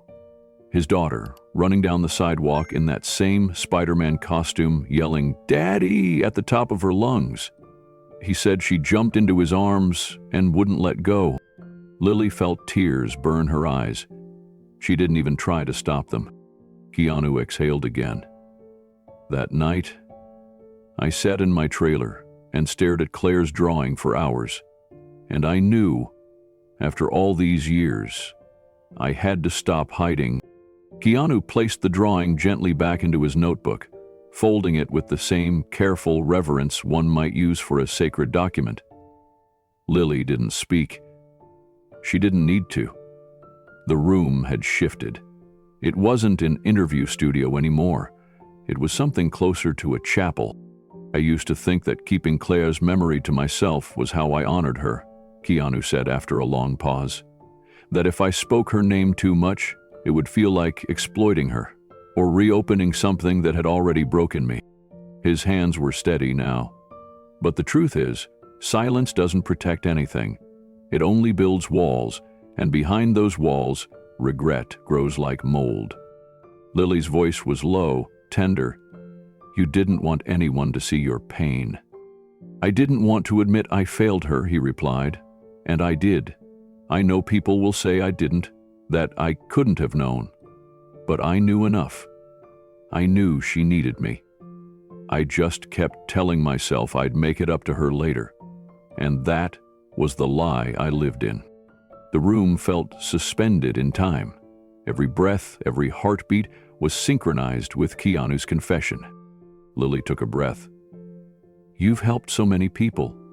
You've given quietly, generously, to charities, hospitals, families. Doesn't that count as redemption? Keanu looked at her. It counts. But it doesn't undo the truth. He shifted slightly in his seat. That's why I'm here. Not for a film promotion, not for headlines, but because I saw a father headed down the same road I walked. And this time I had a chance to say something before it was too late. His gaze grew distant again, but this time it wasn't lost. It was anchored. I want people to know her name, Claire. I want people to know that she loved with her whole heart, even when I wasn't there. And I want to tell parents, especially the ones chasing something they think is noble, that sometimes the most heroic thing you can do is just show up. Lily gently nodded, her eyes wet. Energy. I don't want to be remembered for my movies, Keanu added. I want to be remembered for this choice, this moment. Saying out loud what I should have said a long time ago. Lily picked up her pen and then set it down again. There were no more questions worth asking, only truths left to absorb. Keanu leaned back, his voice just above a whisper. The industry teaches you that time is something you manage, that you trade minutes for milestones. But the truth is, you don't own time. It owns you. And it collects payment when you least expect it. The finality in that sentence landed like a quiet thunderclap. Outside, the faint sound of a bird echoed through the open studio window. Neither of them moved. The stillness wasn't uncomfortable. It was sacred. Then Keanu said something so simple, so human, it hollowed out the air between them. I don't want anyone else to have to carry a drawing like that in their wallet for 15 years just to feel close to someone they lost. Lily finally spoke, her voice breaking. You just gave the world something it didn't even know it needed. Keanu met her eyes. I didn't give it. Claire did. Keanu sat still for a moment, his fingers gently touching the edge of Claire's drawing as if it were a fragile leaf that could crumble with too much pressure. Then, without rushing, he folded it back into his notebook and rested it on the side table. His eyes were softer now, the storm that had passed, leaving behind a quiet, steady light. Lily didn't want to break the silence. Something sacred hung in the air, but she knew they had reached a point in the conversation where a simple question might lead to something bigger than either of them expected. So she asked, carefully, Keanu, why now? Why tell this story after all these years? Keanu looked at her, really looked at her. Then he gave a slight nod, as if he had been waiting for someone to ask exactly that. It wasn't one moment, he said. It was 1,000 little ones, but one in particular. He paused, rubbed his palms together and let out a breath. A few months ago I was working on a film, long shoot, nighttime scenes, tough schedule. And there was this guy on the crew, maybe mid-30s, young dad. We were grabbing coffee during a break, and I asked how he was doing, just making small talk, you know. Lily leaned in slightly, sensing the shift. Keanu continued. He smiled and said, I'm good, man. Haven't seen my daughter in 3 weeks, but it's all part of the grind, right? Gotta make it. He shook his head slowly, his voice catching. I nodded at the time, but something about that answer stayed with me. Haven't seen my daughter in 3 weeks. He said it like it was a badge of honor, like it was necessary to prove himself. Lily swallowed hard. She could see the weight of that memory pressing on him. That night, Keanu said, I couldn't sleep. I kept thinking about how many times I said the same thing. Just one more shoot, just one more contract, just one more deal. And I missed birthdays, bedtimes, moments I'll never get back. That man was me. I saw myself in him so clearly, it felt like looking in a mirror. He paused. The next words were slow, deliberate. That's when I knew I couldn't keep quiet anymore. Lily's voice was soft. So what did you do? Keanu looked up, a flicker of resolve in his eyes. I went home that weekend and started something I should have started years ago." He opened a nearby drawer and pulled out a small folder. Inside were printed documents, letters, and a simple brochure.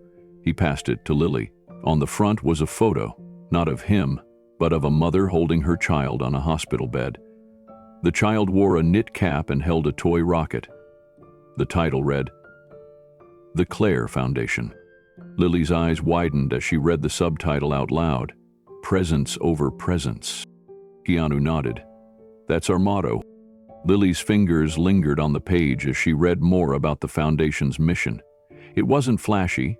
There were no celebrity endorsements, no gala events, just simple, focused goals. Time. Real time between parents and their critically ill children. Grants that allowed working-class families to take unpaid leave without losing their homes. Emergency travel funds. Support for single parents balancing hospital visits with multiple jobs. Counseling vouchers for siblings often left behind in the chaos. Keanu's voice stayed calm, but steady. "It's not about money. I've donated, sure. But what I realized is so many families don't need a mansion or miracle. They need an extra month, a way to say goodbye, a chance to hold their child without a clock ticking behind them." Lily blinked back tears. "And no one knew?" He offered a gentle smile. "I didn't want to make it about me. Claire was everything good in my world. This isn't for the cameras. It's for the ones who can't speak up because they're too exhausted from fighting. It's for the parents who feel like failures when they're doing their very best." She set the brochure down, visibly moved. "How many families have you helped so far?" 38, Keanu answered. "And we're just getting started." Lily glanced at him. "That's incredible." He gave a modest shrug. "I think it's just decent. But it's strange, isn't it? We reward people for being busy, for grinding themselves down. But no one gives you a medal for choosing to be present." There was something timeless in his tone, like he was speaking to more than just her, more than just the audience. It was a message for anyone who had ever traded time for ambition and wondered later what it had cost. Keanu leaned back, looking at the studio lights above them. "For years, I thought silence was my way of honoring her, keeping it private, sacred. But silence also kept me trapped in guilt. I realize now that grief isn't something you outgrow. It just changes shape, and sometimes sharing it, that's how it becomes something bigger." Lily took a breath and asked, "Does it feel like you're healing?" He nodded slowly, piece by piece. "And every time a parent writes to say they got to be there when their child needed them, it's like I get a little bit of that time back. Just a little." The room fell into a respectful quiet. No one moved, no one interrupted. Even the cameras felt like they had stopped breathing. Keanu looked at her, his eyes clear now. "I spent so long running from the pain. Now, I'm walking with it." Lily placed her hand gently on the folder and whispered, "Thank you for letting the world walk with you." The article dropped on a Thursday morning. By noon, it had already been shared across every major platform, the headline quiet but arresting. Keanu Reeves speaks about the daughter he never mentioned and the regret that changed everything. The response was immediate and emotional. Comments poured in by the thousands. Parents, children, caregivers, even strangers who had simply watched a loved one drift away while work and duty stood between them. One message read, "I'm sitting in my office crying. My daughter has asked me for 3 weeks to come to her ballet class. Today I'm going." Another, "I lost my mom last year. I was on a business trip. I thought I had more time." Keanu's story cracked something open in me. Thank you. But it wasn't just words, it was action. An editor in Chicago left a meeting mid-sentence to pick up his son from preschool. A nurse in Austin changed her shift permanently to be home for dinner. A construction manager in Atlanta asked his boss for 3 days off, not for vacation, but just to be with his wife and teenage son. The boss granted it immediately, no questions asked. A ripple had started, and it moved with purpose. In New York City, a Wall Street executive forwarded the article to his company's board. By evening, he had implemented a new policy, a mandatory family week for all employees, paid, no explanation required. "I missed most of my daughter's childhood chasing numbers," he wrote in an internal email. "One man's regret reminded me that spreadsheets won't hold my hand when I'm old. My kid will. If I show up now." Keanu hadn't expected any of it. He'd told the story not to start a trend or to make headlines. He had simply reached a point where silence felt heavier than the truth. When Lily forwarded him a screenshot of a school auditorium packed with parents who had taken off work to attend a daytime recital, captioned, "Thanks to Claire's story, I was there when my daughter looked for me in the crowd," he sat in stillness, overwhelmed. He forwarded it to no one. He didn't make a post. He just sat there, breathing it in. It was working. Claire's name had never been on a movie poster. She didn't make headlines when she passed. But now, in the quiet shift of hearts and schedules, she was being remembered. Not with a statue, not with a foundation gala, but in small, real choices. Fathers getting home before bedtime. Mothers closing laptops for one more bedtime story. Grandparents choosing time over chores. And still, the letters came. One letter arrived handwritten on pale blue stationery. No return address. Just a single line at the top that read, "For Mr. Reeves." Inside was a short note from a young boy named Caleb. He was 9 years old. His writing was uneven, the spelling imperfect, but the message hit with devastating clarity. "My daddy saw your story. He stopped working on Saturdays. Now we go to the park. He told me he loves me more than his boss. I think that's because of your daughter. I hope you're not sad anymore." Keanu read it twice, then 3 more times. He folded it gently, placed it beside Claire's old drawing in the back pocket of his notebook, and stared out the window. Another email came from a woman named Maribel, a single mom in Arizona. She wrote, "I was always telling my son, 'Not now, mommy's working.' Your words haunted me. I closed my laptop and sat on the floor while he played. We built a spaceship out of cardboard. It was the best afternoon I've had in years." These weren't just comments. They were confessions, declarations, tiny acts of courage and repentance. People weren't just moved, they were moved to change. The Claire Foundation, once a quiet initiative tucked behind the scenes of Keanu's life, saw an unexpected surge in donations, but not from corporations or billionaires, from everyday people. A retired mechanic sent $20 with a note, "Wish I'd had something like this when my boy was sick." A waitress in Ohio contributed $5 and wrote, "It's not much, but I believe in what you're doing." Some sent stories instead of money. A firefighter who took leave to sit with his son through chemo. A teacher who started a side fund at her school for parents of terminally ill students. A bakery owner who offered free birthday cakes to kids in pediatric wards, saying, "Every smile is a legacy." Claire's name began to surface in places Keanu never expected. A chalkboard at a daycare in Seattle read, "Be present today, for Claire." A tattoo artist in Milwaukee posted a picture of his arm, with those same words inked along the inside of his wrist. Underneath it, he wrote, "She was never my daughter, but I won't forget her." Even more remarkable were the videos. Clips of parents surprising their kids at school, arms outstretched. Emotional reunions caught in parking lots and playgrounds. Birthday candles lit early. Bedtime stories read slowly, hands held longer than before. One clip showed a father stepping on stage during his daughter's piano recital. He hadn't been expected to attend. The girl gasped mid-performance, tears streaming as she smiled. In the caption, her mother had written, "He flew across the country. He said he remembered Claire's drawing. That was enough." Lily sent that one to Keanu late at night. No subject line, just the video. Keanu didn't reply. He didn't need to. The world had responded in its own way. Claire, gone far too soon, had left behind more than sorrow. She had sparked a quiet rebellion against absence, a movement that didn't shout, didn't trend, but lived in the choice to show up, in the silence of being there, fully.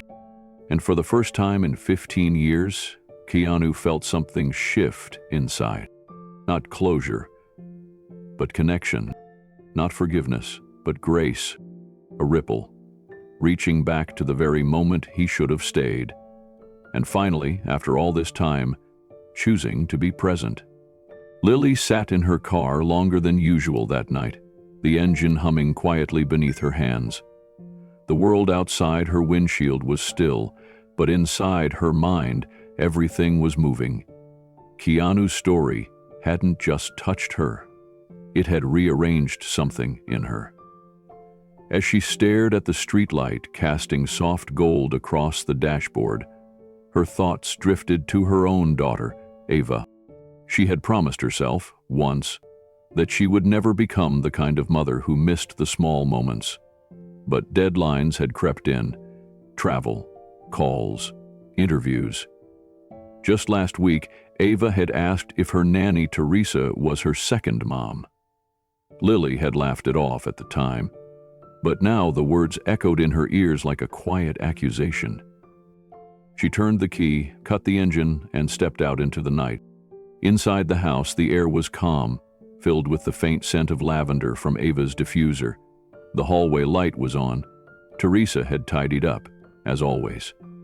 Lily moved softly, her heels clicking gently on the hardwood floor as she walked toward her daughter's room. She paused at the doorway. Ava was already asleep, her tiny frame curled beneath the covers, her arms wrapped around a stuffed penguin, the same one Lily had bought at the airport gift shop during a layover in Chicago. It had been a consolation gift. Another missed birthday, another absence wrapped in a ribbon. Lily walked in, slower this time, as if afraid of disturbing more than just Ava's sleep. She sat on the edge of the bed and brushed a few strands of hair from her daughter's forehead. Ava stirred, but didn't wake. A knot tightened in Lily's throat. "I'm sorry," she whispered, her voice barely audible, more to herself than to Ava. "You're more important than any headline." She stayed there for several minutes, watching her daughter breathe, memorizing the rise and fall of her chest. Something shifted inside her. Guilt, yes, but also a resolve. The next morning, Lily did something she hadn't done in months. She canceled a meeting. It was a big one. An editorial planning session with her executive producer, a chance to pitch more exclusive Hollywood content for the next quarter. But her voice didn't waver when she left the voicemail. "Hey, I'm going to need to reschedule. Something more important has come up." That something was pancakes with Ava. They sat at the kitchen counter, flour dusting the tips of Ava's small fingers, maple syrup pooling at the base of the plates. Ava was animated, talking about a school project where she had to build a rocket out of recycled bottles. Normally, Lily would nod, half listening, her mind already drafting leads for stories that hadn't been written yet. But today, she heard every word. When Ava asked, "Mommy, do you think I'll ever go to space?" Lily smiled, not the polite smile she wore on red carpets, but the soft, real one that only Ava ever got to see. "I think you can go anywhere," she said. Later that day, Lily sat in her home office. The blank screen in front of her was waiting for a new article, one she'd promised to write about the summer box office trends. But her fingers hovered over the keyboard, unmoving. She opened a new document instead. The headline came out in one breath. "Presence over presence, what Keanu Reeves taught me about time." This wasn't the piece her editors expected. It wasn't entertainment gossip or celebrity fashion. It was something deeper, raw, vulnerable. The kind of story that took courage to write. She recounted the interview not just as a journalist, but as a mother. She wrote about Claire's drawing, the one with Keanu standing far away. She wrote about how fame can become a mirror, distorting the faces of the people who wait for you at home. She wrote about regret, but also about redemption. Her fingers moved faster now, as if they had been waiting years to type this kind of truth. She didn't stop for coffee. She didn't check her phone. The words poured out, and when she reached the end, she didn't close her laptop in relief as she usually did. She sat with it. She let herself feel what she'd written. Then she clicked send. An hour later, her editor called. "Lily, this is different." "I know," she replied. "It's not our usual tone." "I know that too." There was a pause. Then, "It's the best thing you've ever written." Lily didn't answer right away. She looked toward the living room, where Ava was building a rocket out of soda bottles and duct tape. "Thanks," she finally said, "but I didn't write it to be good. I wrote it because it was time." That night, Lily tucked Ava into bed again. No rush, no buzzing phone on the nightstand, just her daughter's breath, slowing into sleep, and the quiet truth Keanu had handed her. She kissed Ava's forehead and whispered, "You'll never have to wonder if I was there." And this time, she meant it. 5 years had passed since the Claire Foundation was born from Keanu's grief and determination. What began as a quiet, almost anonymous effort had now grown into a global symbol of presence over performance. On a clear April evening, families, donors, and press gathered at a peaceful launch site in New Mexico. They weren't there to watch a celebrity walk a red carpet. They were there to witness something far more personal. The memorial rocket was small, not flashy, painted with soft pastel constellations drawn by children who had once been helped by the foundation. It wasn't carrying ashes or a satellite. Instead, it held hundreds of folded letters, written by parents, children, nurses, and volunteers.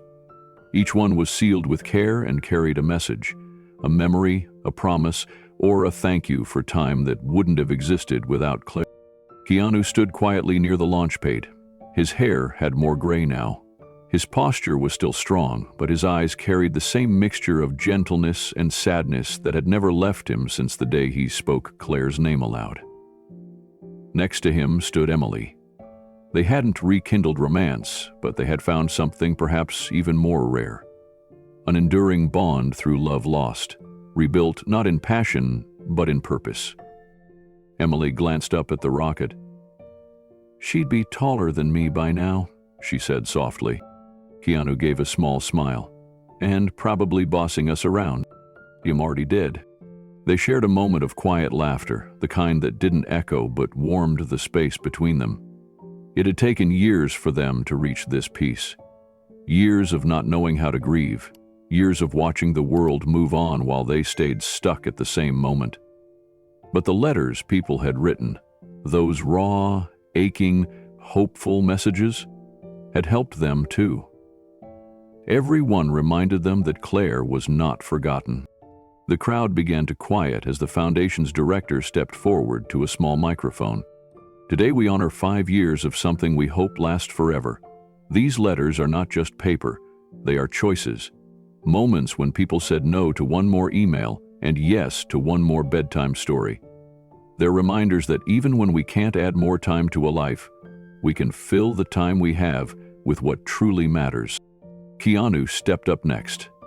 He didn't have a speech prepared. He never did. Instead, he unfolded a worn piece of paper from his coat pocket. It was Claire's drawing again, the same one Lily had seen during the interview years ago. He held it gently in both hands and looked out at the families watching. "This drawing used to break me," he said quietly. "Now, it builds me. Because she wrote those words, 'I love Daddy,' even when he's not here. Not to hurt me. She wrote them to forgive me. So I built this, not to erase what I did wrong, but to help others get it right while they still have time." The rocket was ready. As the final countdown began, Keanu and Emily stepped back together, eyes lifted toward the stars. The night was still. The silence before launch felt sacred. It wasn't the typical hush of anticipation you'd hear at a film premiere or gala event. This was different. It was the kind of stillness that came when a room full of people held the same memory in their chest, the same kind of loss, the same kind of love. Then, with a soft rumble, the rocket lifted from its pad. No dramatic fireworks, no loud explosions, just a trail of golden light stretching into the night sky, carrying stories, promises, and heartbreaks written in crayon and pen. As it climbed higher, people raised their eyes and let their hearts follow.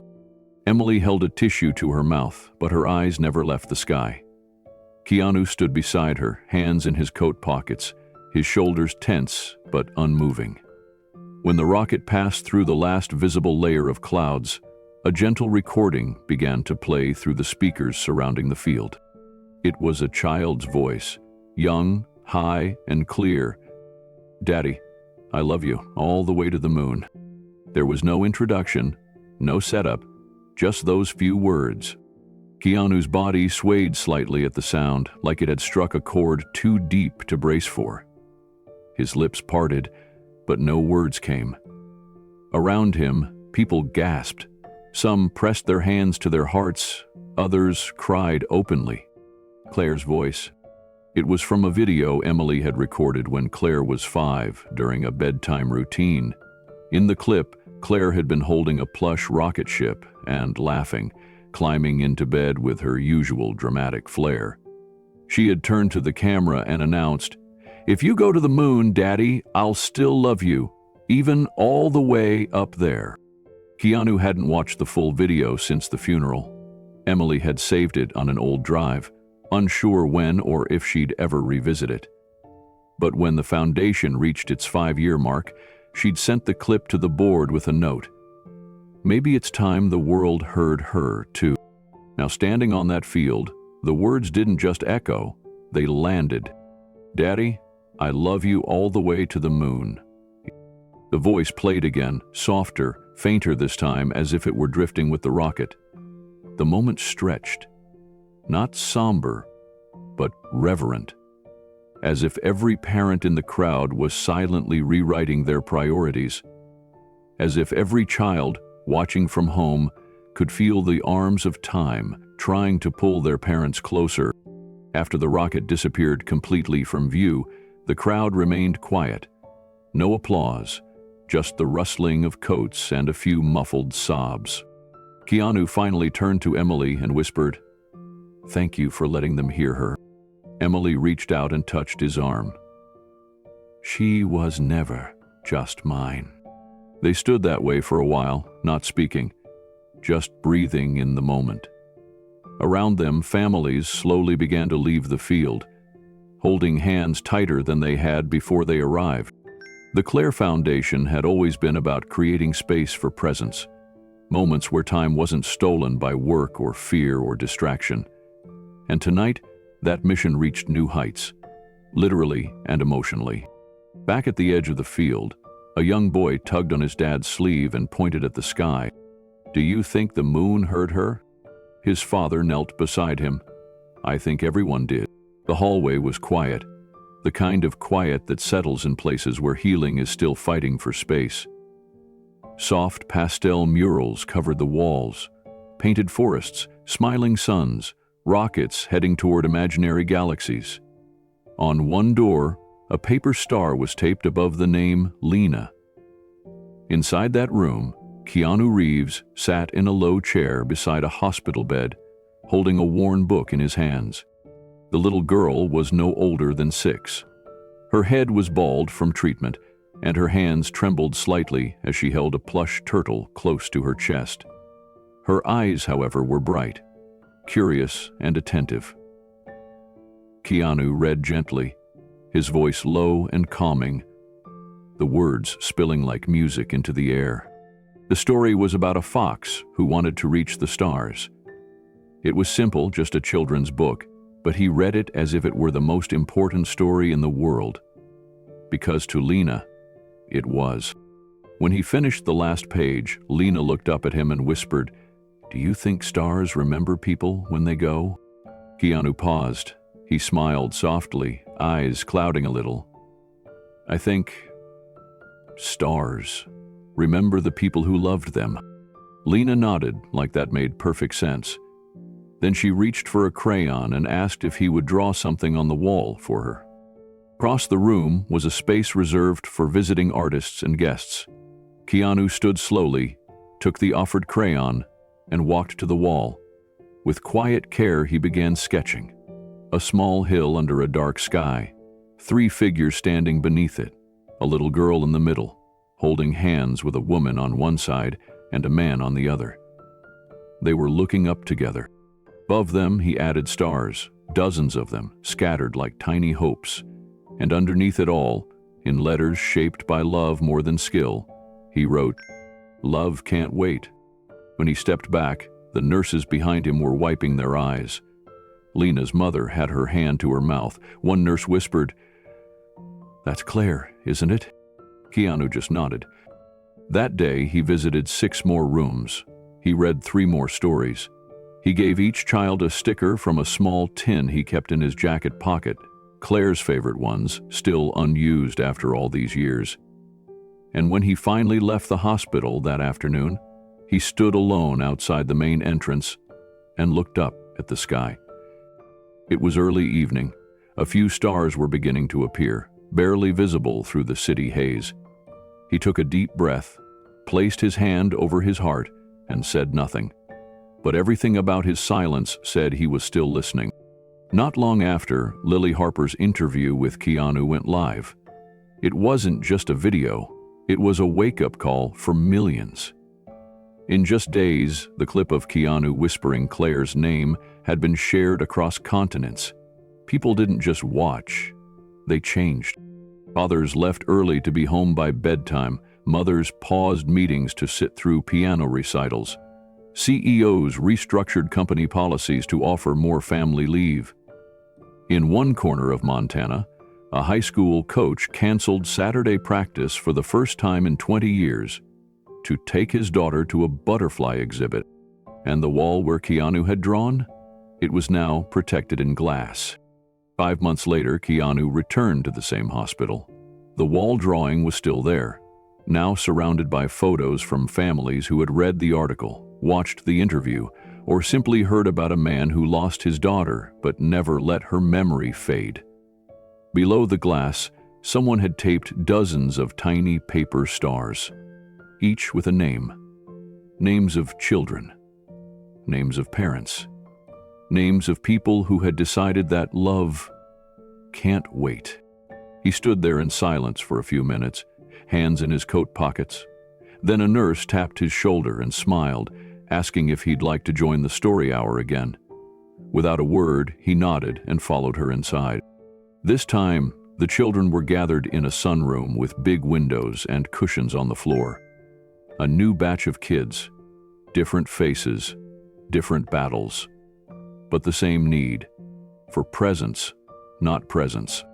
He sat down, pulled out the same worn book, and began to read. His voice never wavered, even when the story reminded him of Claire's laugh, or the way she used to interrupt halfway through to ask what happened next. When he finished, one little boy clapped and said, "That was the best story ever!" Keanu just smiled and told him, "Thank you for listening." After the reading, he picked up a marker and signed the hospital's Hope Wall. But instead of his name, he wrote a message. "Time is the real gift. Use it well." And beneath that, he drew 3 small stars in a row.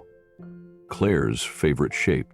Later that night, a new video was uploaded to the Claire Foundation's page. It showed a montage of these quiet moments. Keanu reading, laughing with nurses, helping a child pick out stickers, tying a little girl's shoelaces. But at the very end, the frame cut to a still image. It was the wall drawing, 3 people under a sky full of stars. Across the screen, the words appeared. "If you believe love matters more than work, tell someone you love them tonight." The video ended there, but the comment section kept growing. Faster than the foundation could even moderate.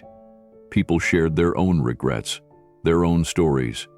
One mother wrote, I put my phone down tonight for the first time in months. My daughter smiled at me like I was her hero. Another simply said, Keanu, thank you for reminding me what matters. And in the middle of all those voices, one line was repeated again and again, in different languages, in different hearts. Love can't wait. So let us ask you now, what would you say to someone you love right now? Tell us in the comments, share your truth, share your story. And don't forget to subscribe for more stories that remind us that in this world of noise and pressure, sometimes all we really need is to be present. Because love can't wait.